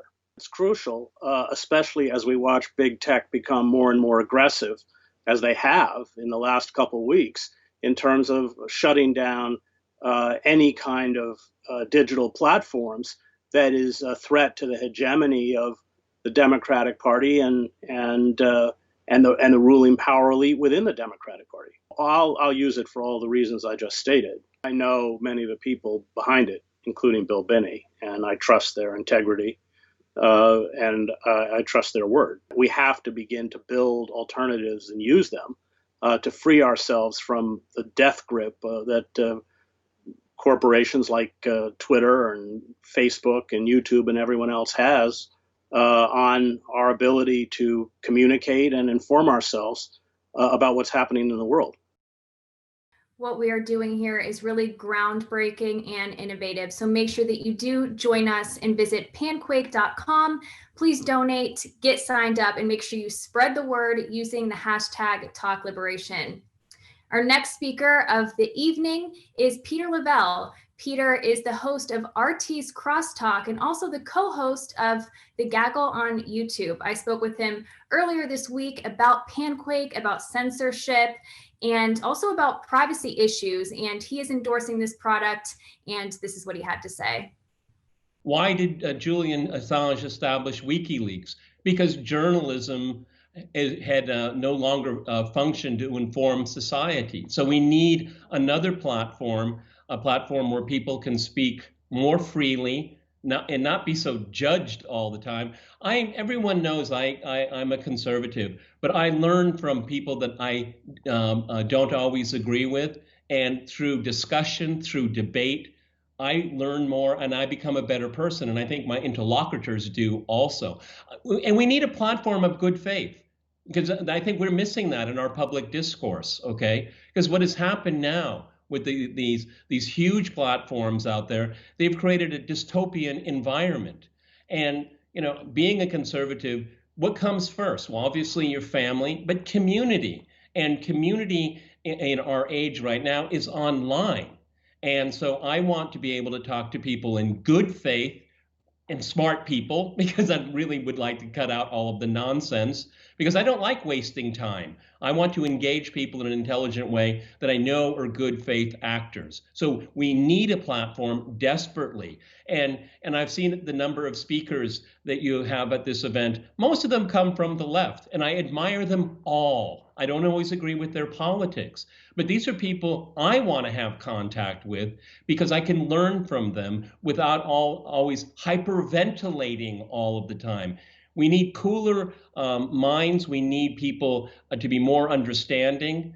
And so, you know, PanQuake sounds to me that fits the bill perfectly. And I want to get this word out as much as possible. First of all, I think they're more interested in having public discourse and openness to public discourse, where it's not so partisan. We have to take sides all the time. Obviously, we can disagree, but if we have a technology where we all moderate ourselves, for example, I can see what other people are doing. And I think that would actually moderate people more, because everyone wants to have standing in their community. Well, this is a community where I think that people will have a lot more respect. And with these kind of technologies here, is far more transparent. We've lost all of the transparency in these big tech companies. They promised us this. There would be an equal playing field. There would be transparency. Well, no, that's not. It didn't come to fruition. It didn't happen. And we need a technology where people feel comfortable, where their privacy is protected, but at the same time, they have this ability to go into the public sphere and talk about ideas that are important to them and talk about the condition of society. With these platforms that exist right now, all they do is divide people. Okay, and what it does is it creates a lot of social instability. We need a platform where people can feel that there's a veracity to the arguments that are being made. My selling point would be is that look what the other guys are doing. You like being there? I very rarely go on Twitter because first of all, it's a waste of my time, and all you do is you have all of these. You know, it's policed by some of the worst elements. Okay. That want to break up public discourse. And if you have a certain view, which I think could be held by millions of people, and then you're just simply attacked, okay? And I think we're all tired of that. So much of our time and our energy is consumed by that kind of thing. I'm not interested in spectacle. I'm interested in learning ideas from other people. And I will tell everyone I know and tell them, you know, this is the place where we can be. I've looked at the list of people that are involved in it. I've looked at their credentials. I'm aware of other people that are promoting it. You know, I don't need a whole lot more convincing, to be honest with you. For me, the most important thing is that the lack of censorship. But if there's going to be control of the discourse, it's going to be your peers on the platform that are going to inform you, correct you if you're wrong, provide additional information That's the kind of thing we need right now. Instead of people, instead of living in an atmosphere where it's just one conspiracy after another, one crisis after another, I think that it's going to be much more important for people on the platform on PanQuake to be able to say, hey, that's not the direction things are going in here. Or this has been being misrepresented. And you might want to look into that. I mean, I'll tell you, the PanQuake for me is going to be kind of like how I conduct myself online. I'm not particularly enamored by websites. I'm enamored by people, and I follow people. I don't follow sites necessarily. And then some of the sites that I do like, I still pick and choose what I want to read. Why do I read them? Because I trust them. Okay, if they're left, right, center, independent, I know where they're coming from, and it's far more genuine. And that's what I would like to see PanQuake become. Okay, not only a community where you can interact with people, but be a valuable and reliable information source. Because I don't like, for example, Twitter, and I'm like, for example, on Facebook, I'm just tired of all of the junk that is thrown at me all of the time, and it's for me. I have 25,000 messages on Facebook that I have never answered. Okay, I want to answer messages from people I know, okay? And that's why on PanQuake, I will have a very different approach to it because I will curate it, okay? These other ones, it's just so much white noise going all the time.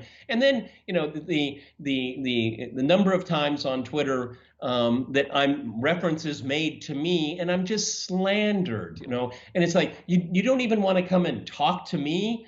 What you're saying about me, why don't you say it to me instead of saying it to your ecosphere where, I had nothing to do with your claim against me because number one, it's not true. And why want to even dignify you with that kind of slander? Okay. I'm tired of this very polluted public sphere. Okay. I want a place to go where I feel comfortable and I feel confident. And I will be very, very particular. And I think that this is something that people will embrace PanQuake and say, this is a fresh start. Get rid of all the noise, get rid of all of the garbage and all of the policing around you. Irrespective of how you feel about the platform Parler, I mean, it was the other big tech companies, I guess we call Parler mid-tech, but the big tech guys, they colluded and destroyed this platform. Or colluded, so that's their their monopolistic behavior, their gross intolerance of free speech, which I am a purist when it comes to free speech here. Say whatever you want, okay? But I will defend your right to say it, okay? And so that's so very important. Big tech, they're not interested in the quality of the public sphere. They're interested in power and profits. That's what they're interested in. And they don't care the chaos that they sow. And that is, PanQuake, if you want to be in a responsible place, come to this platform because the Twitters and the Facebooks and the Amazons have abused their power and their privilege, and those privileges must be denied. But in the meantime, we have to start with a clean slate. PanQuake really does redefine social media and puts the power back in the hands of the users. Now, shortly, you will get to meet some of our team members, but before that, I do want to provide you guys with a very special message that we have from Christine Assange, the mother of Julian Assange. Free speech is the foundation pillar of freedom, as it allows us to defend all other freedoms. This is why the American founding fathers created the First Amendment. History repeatedly shows us that the first act of an emerging authoritarian regime, left or right, is to clamp down on free speech. So to defend our freedom, we must defend the right to free speech, including for those we disagree with. Recently, the powerful tech giants of Silicon Valley decided who would have free speech rights on the internet. During their cull, my own Twitter account lost 10,000 followers. It existed only to inform and update the public on the facts of the political persecution of my son, journalist Julian Assange. Julian had predicted that citizens' voices on the internet would be censored. In the lead up to this attack on free speech, A skilled and dedicated team of free speech advocates worked to set up a new internet free speech platform where all voices could be heard. I wish them well and encourage people to look at what they have to offer. Thank you.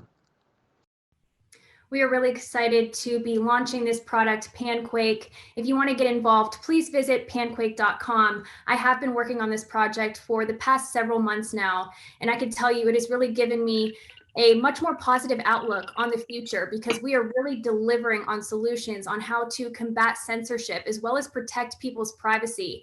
This entire product was really created with the user in mind and with the individual in mind. And it's just a wonderful project to be a part of. And I encourage everybody to please visit panquake.com, donate, get signed up, and please spread the message to your friends and to your family members. It's really been an honor to be a part of this project and to continue my involvement with Susie and the rest of our team who we are being joined by right now. Hi again. Thank you so much for sticking with us on this stream. I have been receiving the most amazing social media messages from people who, despite the tech difficulties that we had earlier tonight, have expressed their total solidarity and commitment to supporting this project. And I have had so many nice things said to and about me, but I want to point out that I am not an island. I am one member of a very large team of incredible, amazing people, and I'm so proud to finally now ask them to turn their cameras on and introduce themselves to you. But first, I would like to start with the backbone of this project, who has been my longtime friend and collaborator, Joe Booth, my fellow countryman from New Zealand. Joe is the development team manager and the technical director of PanQuake. Hi, Joe. It's so great to be here finally, Susie. It's fantastic to be part of this team, and it's awesome to be able to bring this product to you. PanQuake has been a dream of mine with the functionality ever since probably 15 years ago, when social networks started turning into censorship empires where you couldn't freely share what you wanted, where we couldn't put a message out and know that it went out there. So I'm fantastically excited to be part of this team and see you all here. It's going to be a great build, and I encourage you all to donate so we can get there faster. We certainly have some fixed costs in the background, and we're volunteering and donating our time, but you can make it happen faster by going to panquake.com, signing up, donating, and sharing it with all your friends. And here's a few of mine. So I'm going to intro the team. Sorry, I have to gallery view.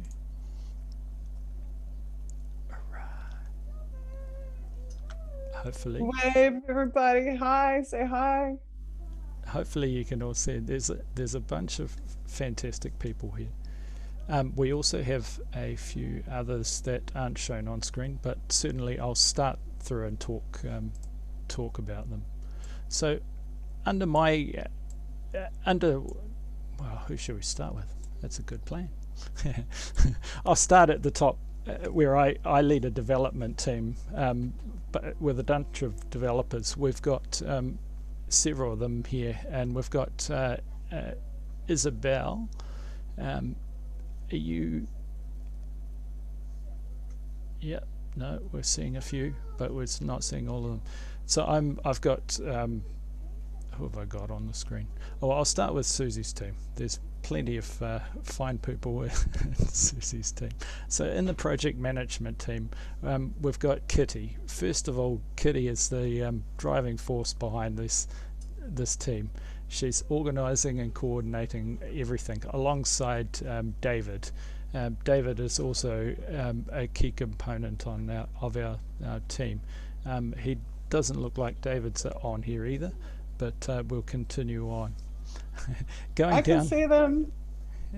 I can see. We've got so many people on the screen. It's very difficult, but I can see them.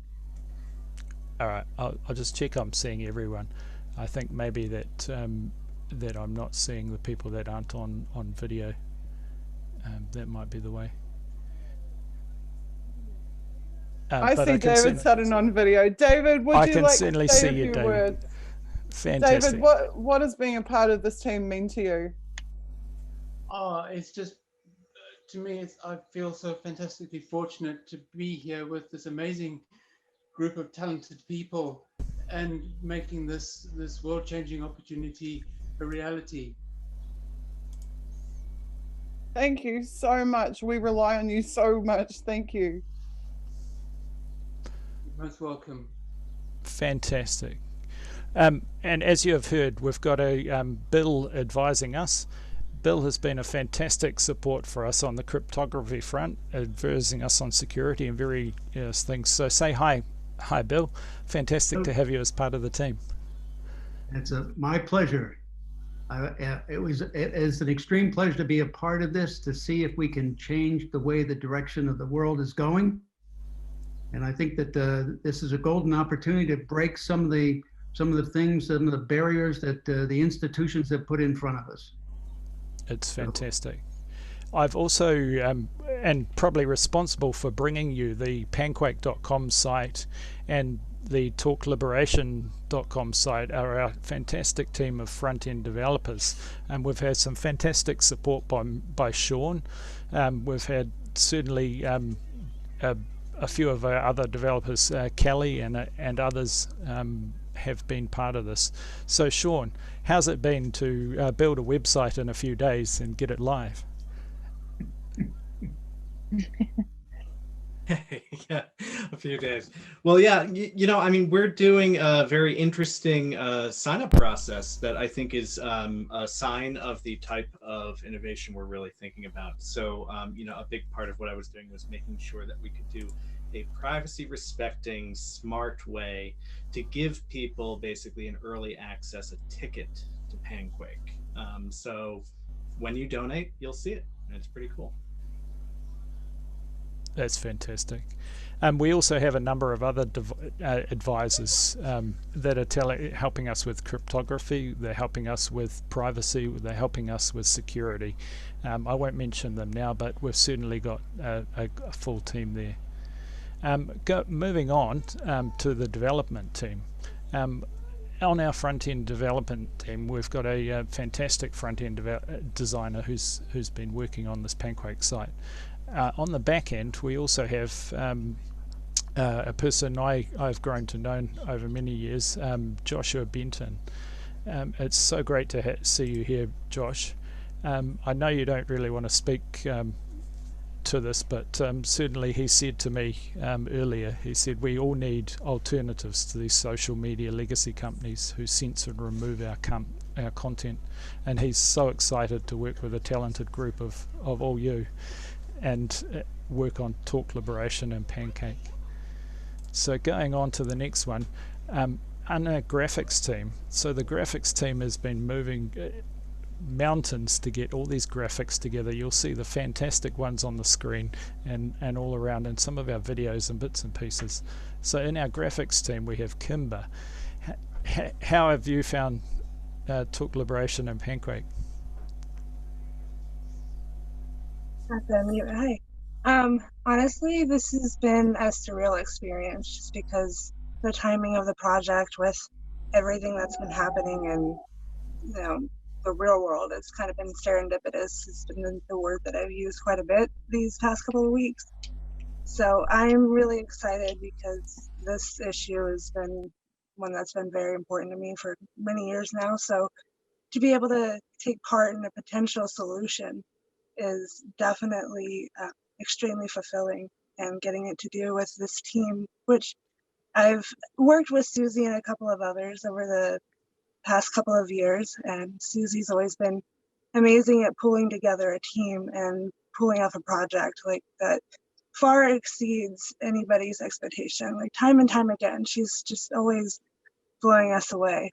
So it's really great that she's the one spearheading this, and she's pulling all the parts, and she knows the right people to make this happen. And I kind of feel like if we can't do it, we might be screwed, because this is the dream team right here, and we need to do this because this might be our last chance. So if you guys want to see this happen, come to fruition, please donate anything, please. Even just showing us that you are interested in this, that helps us, want to continue doing this. So $5 just shows your interest, and that's a share. So anyway, I've been blabbing, but thank you guys. Awesome. Kimber, you're Thanks, incredible. Kimber. Thank you. You are. And one of the fantastic other additions, you may have seen it in our intro video, we've got a junior graphic designer on our team, and she's been helping us with a lot of stuff as well. So moving on to our media team. Our media team is composed of Taylor, who you met today. Taylor, would you like to say a few words about what PanQuake means to you? Yeah, sure. I mean, I want to begin by saying I'm absolutely unbelievably proud to be a part of this project, and I want to give so much credit to everybody who has been working so hard the past several months to bring this to light. And to echo what Kimber had said earlier, Susie, you really have this incredible ability to envision solutions to common problems that we are facing. And I'm just so inspired by your ability to do that and how much progress we have made creating this product. So I think it's just a really positive thing for our future. And it does, as I said earlier, it gives me hope that there is perhaps some way to possibly beat the censorship that we are experiencing now. And also too, I want to reiterate to everybody, even if you're not a journalist or an activist, you want to be on this platform, because eventually, even if you don't feel the direct effects of censorship right now, you eventually will, because this does really impact people's right to know and right to have information once they start limiting what is acceptable to be in the public discourse. So I just think that this project is so necessary. It's so needed right now at this time, and I'm very proud to be a part of it. And I think that everybody watching needs to spread the word to their friends, their family on social media, really encourage them to be a part of this, because it's a very positive thing. Fantastic. And working alongside you on the marketing team has been Nico, and it's fantastic to have seen your videos, Nico. You're obviously in the social media sphere, and you feel the pain that PanQuake was here to solve. Tell us more about that. Yeah, it's weird seeing, like, being part of like this ecosystem of rapidly growing political journalists and personalities and influencers. But when you, just like this week, for example, I think a lot of us have experienced this. When you put thousands of hours into your craft, no matter what it is, and to constantly be deflated by thousands of followers or thousands of subscribers randomly being unsubscribed from you, unfollowed from you, it gets frustrating and gets demoralizing over time.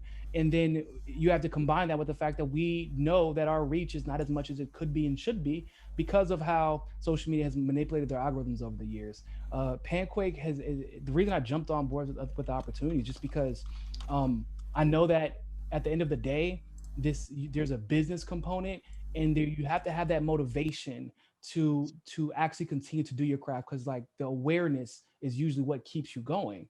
But if no one's aware that you're doing anything, it's kind of hard to be seen. And so I'm very thankful. I'm incredibly thankful that Susie and the rest of the team decided to start this. And I'm excited that so many people are as excited as I am, and I hope that as we see people pour in, they will realize this isn't just for political commentators or journalists or people who are, even people who are concerned about censorship. It's not even really it's for everybody to enjoy media and social media the way that it was meant to be enjoyed and used. That's so fantastic. It's great to have you part of the team, and I must admit, when I first saw the videos that you and Taylor put together, it was just fantastic stuff. Moving on, we have some of those are real instances, guys, by the way. It's like totally. We could see that. It's fantastic. Moving on, we have a business support team that is supporting both the social, our users, our accounts, our outreach. And first up on the list there is Paula, and Paula is our outreach coordinator. She's so fantastic. How are you? Hi. So happy to be working with everyone again. I met most of you on Unity for J, and so great to be back and supporting another great adventure. I don't have much to say other than I'm so excited about this. All it takes is being locked out of Twitter because you're an anti-war, pro-Assange account, and you really know what it feels like to be part of a platform that censors the truth. So PanQuake offers so much more, and so a platform that's uncensored. And I just really feel good that there's PanQuake. When Julian is freed, he's gonna have this site to come to and report to us. That's fantastic. Paula will be looking after any new users, so she'll be the one approaching people and telling you to join. But once they join, Laura, our support coordinator, will be looking after the existing users. Laura, tell us a bit about what PanQuake means to you. Oh my goodness, I'm so honored to be part of this project. Anyone who watches the stream will be wowed. People are so articulate, but they're desperate. We have experts that pour their hearts out trying to deliver the facts and open up discussions and have people be educated, and they can't. And there's another thing that is going on beside monopolizing is they do, as Nico said, they do want to demoralize people. They also want to fatigue people and also discourage people from following people if the viewership is manipulated and diminished. And you have so many very courageous journalists that say, we'll keep going on, but it does affect them. And who knows how many people would follow them if those viewership numbers weren't manipulated, because it does make a difference in people's minds. So this is a very important thing in terms of not having a platform that actually manipulates and shadow bans, and you don't know what's going on, and we take it for granted after a while that, oh my God, we're laughing at those scripts. They're hilarious, but they're also extremely painful when you have a very serious problem going on in the world, and we have, as Kimber said, and others, that we have this window of time to save and democratize information. And that's something that I love Julian Assange for. It was his mission. That is why they are crucifying him and why he's vilified at this point. And it's so hard to even get to some people.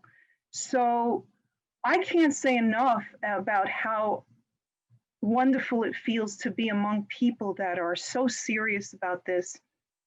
And I see their integrity throughout meetings. And so I love them. I'm glad to be here. I want to be as supportive to other people who ask questions.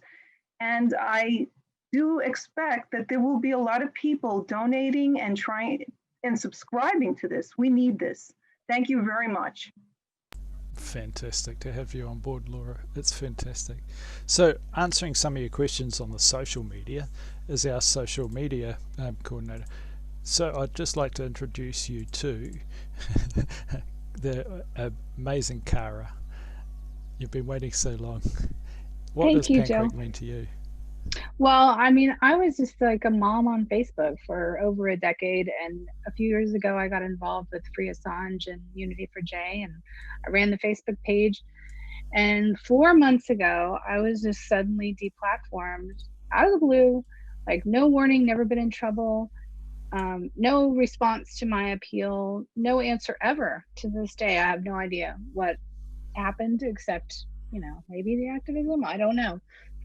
But what's important to me, I mean, I see this happening so much more now with the censorship, and everybody feels it, and it's very personal to have your stuff taken away like that.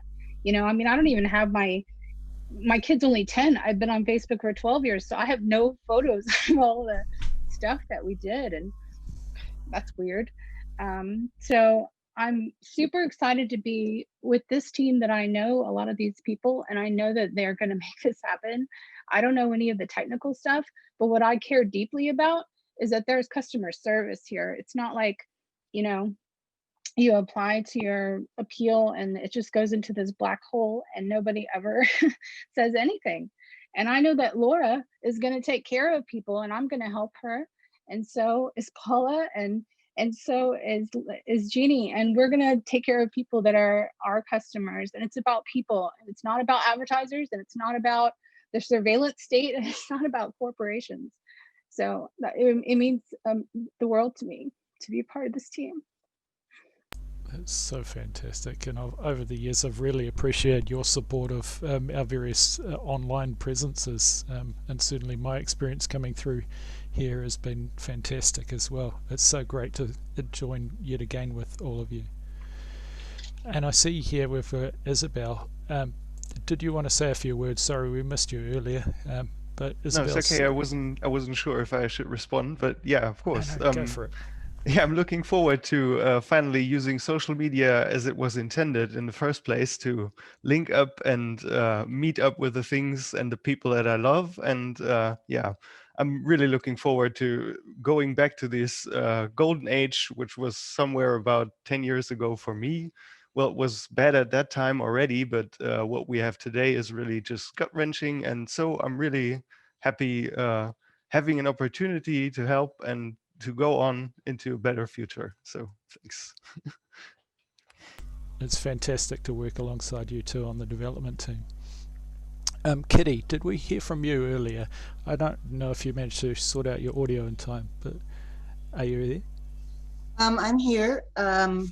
Yeah, this is probably one of the most exciting projects I've worked on. I'm really looking forward to it. And one of the things I would like to say is that I've worked as a software developer for close to 20 years, and I have never seen a project so professionally put together as this one has. I'm just awestruck at the, excuse me, professionalism demonstrated by the developers, the business team, the project coordinators. Susie has done an awesome job of designing and architecting this project. The marketing team has come up with brilliant strategies, in my opinion. So I have a lot of confidence in where this is going to go. And because of that, I'm just really excited and proud to be here. I don't think that, you know, I can't think of anything better to do. And I mean that literally. This is the best thing I could think of to do, and it is wonderful. Thanks. It's fantastic to have you on board. So I'll hand back to my co-founder, Susie Dawson. It's been a great run so Jeannie, far. I definitely have some things I want to say about this team, but Jeannie, I want to hear from you, please. Susie, I can't thank you enough for inviting me. It's such a great group of people. You all are so talented and amazing. I don't even know what I'm doing here, but I'm so glad to be a part of it and so grateful for that. For me, it means being a part of history in the making. It's something that everybody has waited such a long time for and has been desperately needed. And we're bringing it to them, but in a totally new, reinvented way of social media, reimagined, and all these fantastic tools that are beyond imagination. It's fantastic. So yeah, it's like a rebirth of social media and with the product, and it's critical to the positive changes that we need to make in our world. I'm just looking forward to being a part of this and not being, for all of us, not to be tracked and surveilled and censored. And I think for anybody joining, there's definitely something here for everyone that you've been longing for a long time. It's life-changing. Thank you. Thank you so much. Okay, I feel like I get too much credit from everybody, to be honest with you, because I do work really hard, but there's only 24 hours in a day, and I might work for a lot of those 24 hours, but my hours all added up are one tiny fraction of the hours that have gone into producing the product and the event. And I just want to say that this is by far the best. Someone called it the dream team. Was it Kimber said this is the dream team? This, honest to God, is the dream team. Every single person on this team, I trust implicitly to perform their role, and not to just perform it from the perspective of them being qualified or them being dedicated, but from them having heart, from them loving the product and loving the community and loving each other. And we have regular team meetings that are just amazing, and all my interactions with all the staff are just amazing. And this product has just been going from strength to strength. And I'm personally really excited to get to do another stream next Saturday where me and myself and probably Sean and Joe get to show all of the geeky awesomeness behind PanQuake, because there is brilliance in the design of this product from an architectural level that will appeal to many developers and many tech-minded people. As much as we have cool new functionality, and as much as we have amazing public supporters and high-profile public supporters, and as much as we have the best goddamn team I've ever worked on putting this all together, we also have the underlying engine to back it all up. And that for me is something I'm really excited to be able to present to the public. Every single person on this team has uplifted me constantly, has supported me constantly, have supported each other. We've been at it for months. I haven't seen or sniffed a single drama from anybody. Everybody is mature, respectful, productive, and makes me proud to be a part of this team every single day. So thank you all so much for your love and your kindness and your support, and for being such genuinely good human beings.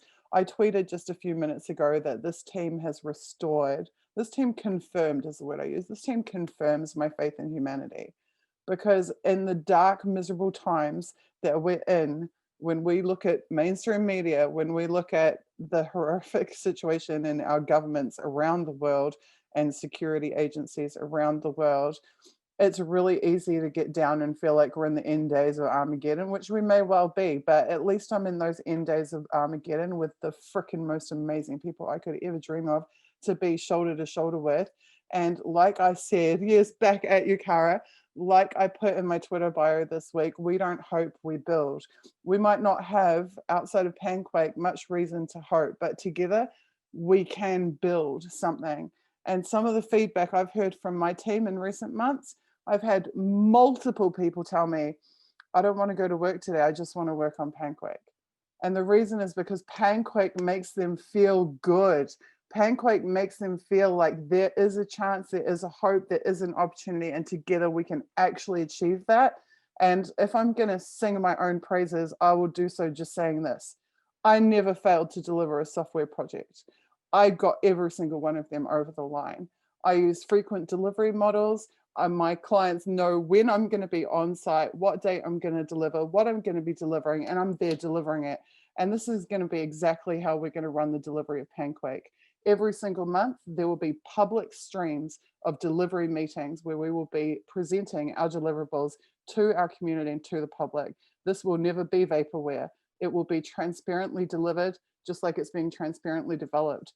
And I just want to make that commitment to you. It's really important to me because we have planned from day one for delivery and we will achieve it. And these amazing people who are here with me are why we will achieve it. I just say one last thing. Tonight, we would hope to do a public live stream. People worked so hard to make that live stream happen. The tech gods conspired, or something conspired, to prevent that from happening. And I expected that we would get the proverbial kicked out of us for our failure to make that stream happen. Instead, the complete opposite happened. I went to the YouTube chats on the various channels to check what the public response was. Not one single person was blaming us. Not one single person was getting down on us. Everybody was saying, we don't care, we will wait. Someone said, we've waited years for this, we can wait a few more hours. I have hundreds of messages on my Twitter account right now supporting the team, supporting the product. and saying they can't wait to be able to see this content. And I can't wait for you to see it either. Not one guest walked out on us tonight when we had technical issues and when our schedule got pushed back by several hours. Not one team member walked out on us or threw a tantrum. Not one. Everybody weathered the storm, pulled together, and here we are delivering for you. And that is the spirit that this project will continue to progress, and we will continue to pull together, we will continue to deliver. And that's the last thing I wanted to say, other than Taylor and Nico made the most kick-ass comedy skit ever, an introduction video about PanQuake, and you hopefully will have seen it at the beginning of this stream, and you will again now see it at the end. I love every single one of you. Thank you to the public who has supported us and stood by us. We will not let you down. Thank you so much.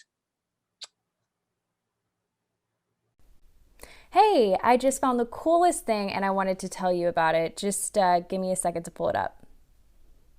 Okay, here we go. Huge news today that, all right, just give me a second. It just disappeared. I seriously hate it when that happens. Yeah, I was just looking right at it and then the page refreshed and then it vanished. That is so frustrating. Why don't we have a manual page refresh button? Oh, I know this tweet blew up because on Instagram it was booming. Hold up. Just give me. What do you mean only one person saw this post, Twitter? See, I don't believe you, Twitter, because I'm kind of a big deal. People like what I say. People retweet what I say when they see it. They can't retweet what I say when they see it if they don't see it. Is this that shadow ban bullshit again? See, this is why we need something else. This is because if I'm a big deal and no one can see me, what about the people who are not as big deals as I am? Oh my God. I can't believe that hashtag hot Korean bubblegum chicks is trending #1 again, with only 600 tweets in the last hour, when we have 25,000 for Julian Assange, but that's not trending. I feel so lied to with these BS statistics. These trends lists are totally meaningless. I mean, imagine if we actually had a platform where the trends lists were legit. Okay, we need to go ahead and get to the bottom of this, because I know I didn't only reach one person. I know one person didn't see my post. At least 3 people saw the post, okay? Nico CSFB, big deal 2021. Okay, that's weird. Big deal 2021. See, my password isn't working. I know like it's a super secure one. That's why I made it so complicated and unpredictable, but it should be working. I know I'm typing it in right. Big deal 2021. What do you mean I'm suspended? Suspended for what? Retweeting fake news. Hold up. No, I know that's not true. I have not retweeted CNN or MSNBC or the New York Times or the Washington Post in at least 2 years. This can't be right. I can't keep doing this. Okay, I follow about 300 people, but the top of my timeline says that nobody has tweeted anything for like 10 hours. But if I scroll down, there is stuff from like 2 minutes ago. All right, let's see what this person has retweeted. Oh, they retweeted that like 10 tweets ago. This is so confusing. Why am I not seeing any of this content in the order it was posted? We all need a platform that shows the content of the people we are following and in the order in which they posted.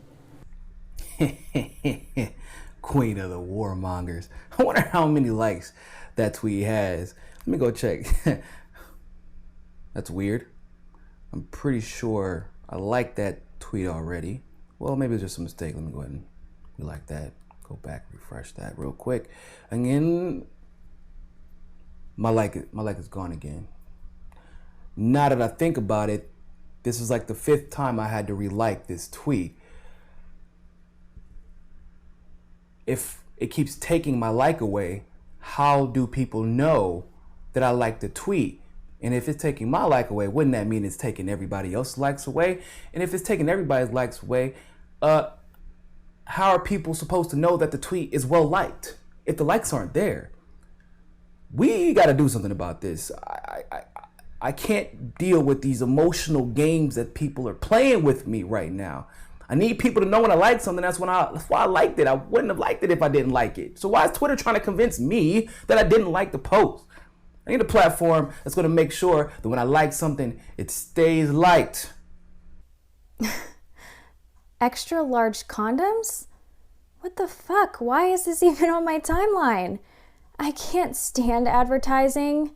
We all need an advertising-free platform to communicate on.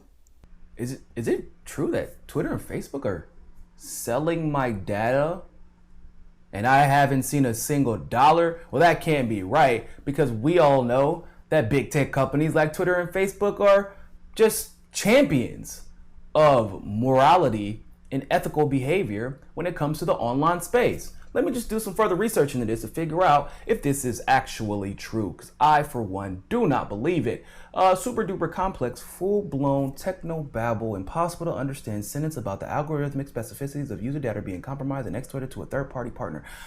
Well, ain't this about a... Yo, am I a prostitute? Does this make me a prostitute? Well, hold up. I can't be a prostitute because I'm not getting paid for this data. So I don't know what's below that, but I'm pretty sure that somebody's prostituting my data off, and it isn't me, and I'm tired of having everything that I put onto the internet compromised and sold without me getting a cut. Like I don't got bills to pay my damn self. I could at least get $1 or maybe 50 cents. You know, maybe put it into a crypto wallet for me off to the side somewhere, let it accrue interest. I don't know, but I feel like I should get more than zero. It's my data. This ain't right. We got to figure something out, guys, because this isn't working. We need a platform that's going to make sure that we're not having our data compromised every single time we post on the internet. Oh my gosh. More content about cat food again? How do they know I have a cat? Are they spying on me? These personalization algorithms are really, really creepy. If only there was a platform that didn't do this to us. Ah, nice. Julian Assange got a blue check finally. Well, let me see how many followers he has now. He probably has a lot. They finally gave him a blue check. 1,500. Okay, I'm not crazy, but it might be. But last time I checked, he had 700,000. This can't be right. Hold on.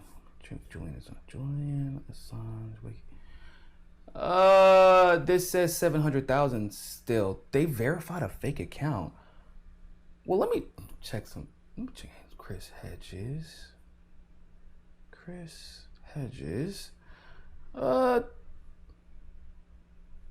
Doesn't Chris Hedges work at RT? Why isn't Chris Hedges verified? Susie Dawson, not verified either. Let me check mine. Okay, where did my blue check go? Okay, hold on, really quick. How are people supposed to know I'm a big deal still if I don't have a blue check? Also, why are they giving blue checks to fake people? Also, why don't real people have blue checks? Also, how are people supposed to know I'm a big deal? And when I say things, people should listen if I don't have a blue check. See, this is what I'm talking about. If you're not just going to have a streamlined way to figure out why and how people should get blue checks, you shouldn't just have any blue checks. I'm just saying, this pandemonium out here. It's anarchy if you're giving fake blue checks to fake Assange accounts and you won't give a big deal like myself a blue check. This is nonsensical malarkey. Okay, why do they keep telling me to follow the NSA? It will be a cold day in hell before I start following the NSA. As if spying on everybody isn't already bad enough, Now they want us to follow their propaganda too. I mean, we need an alternative to this manipulated filterverse. What? I just lost another 200 followers. Hold up. Wow, Taylor says she just lost another 100 too. I don't understand. What's the point of having a social media platform if you can't keep your followers? This is getting ridiculous, bro. This is getting ridiculous. We need something that puts the power back in our control. We need a social media platform that will actually give us a say in what happens. We need a social media platform that actually respects us, our brands, and allows us to maximize our potential. But what's the solution?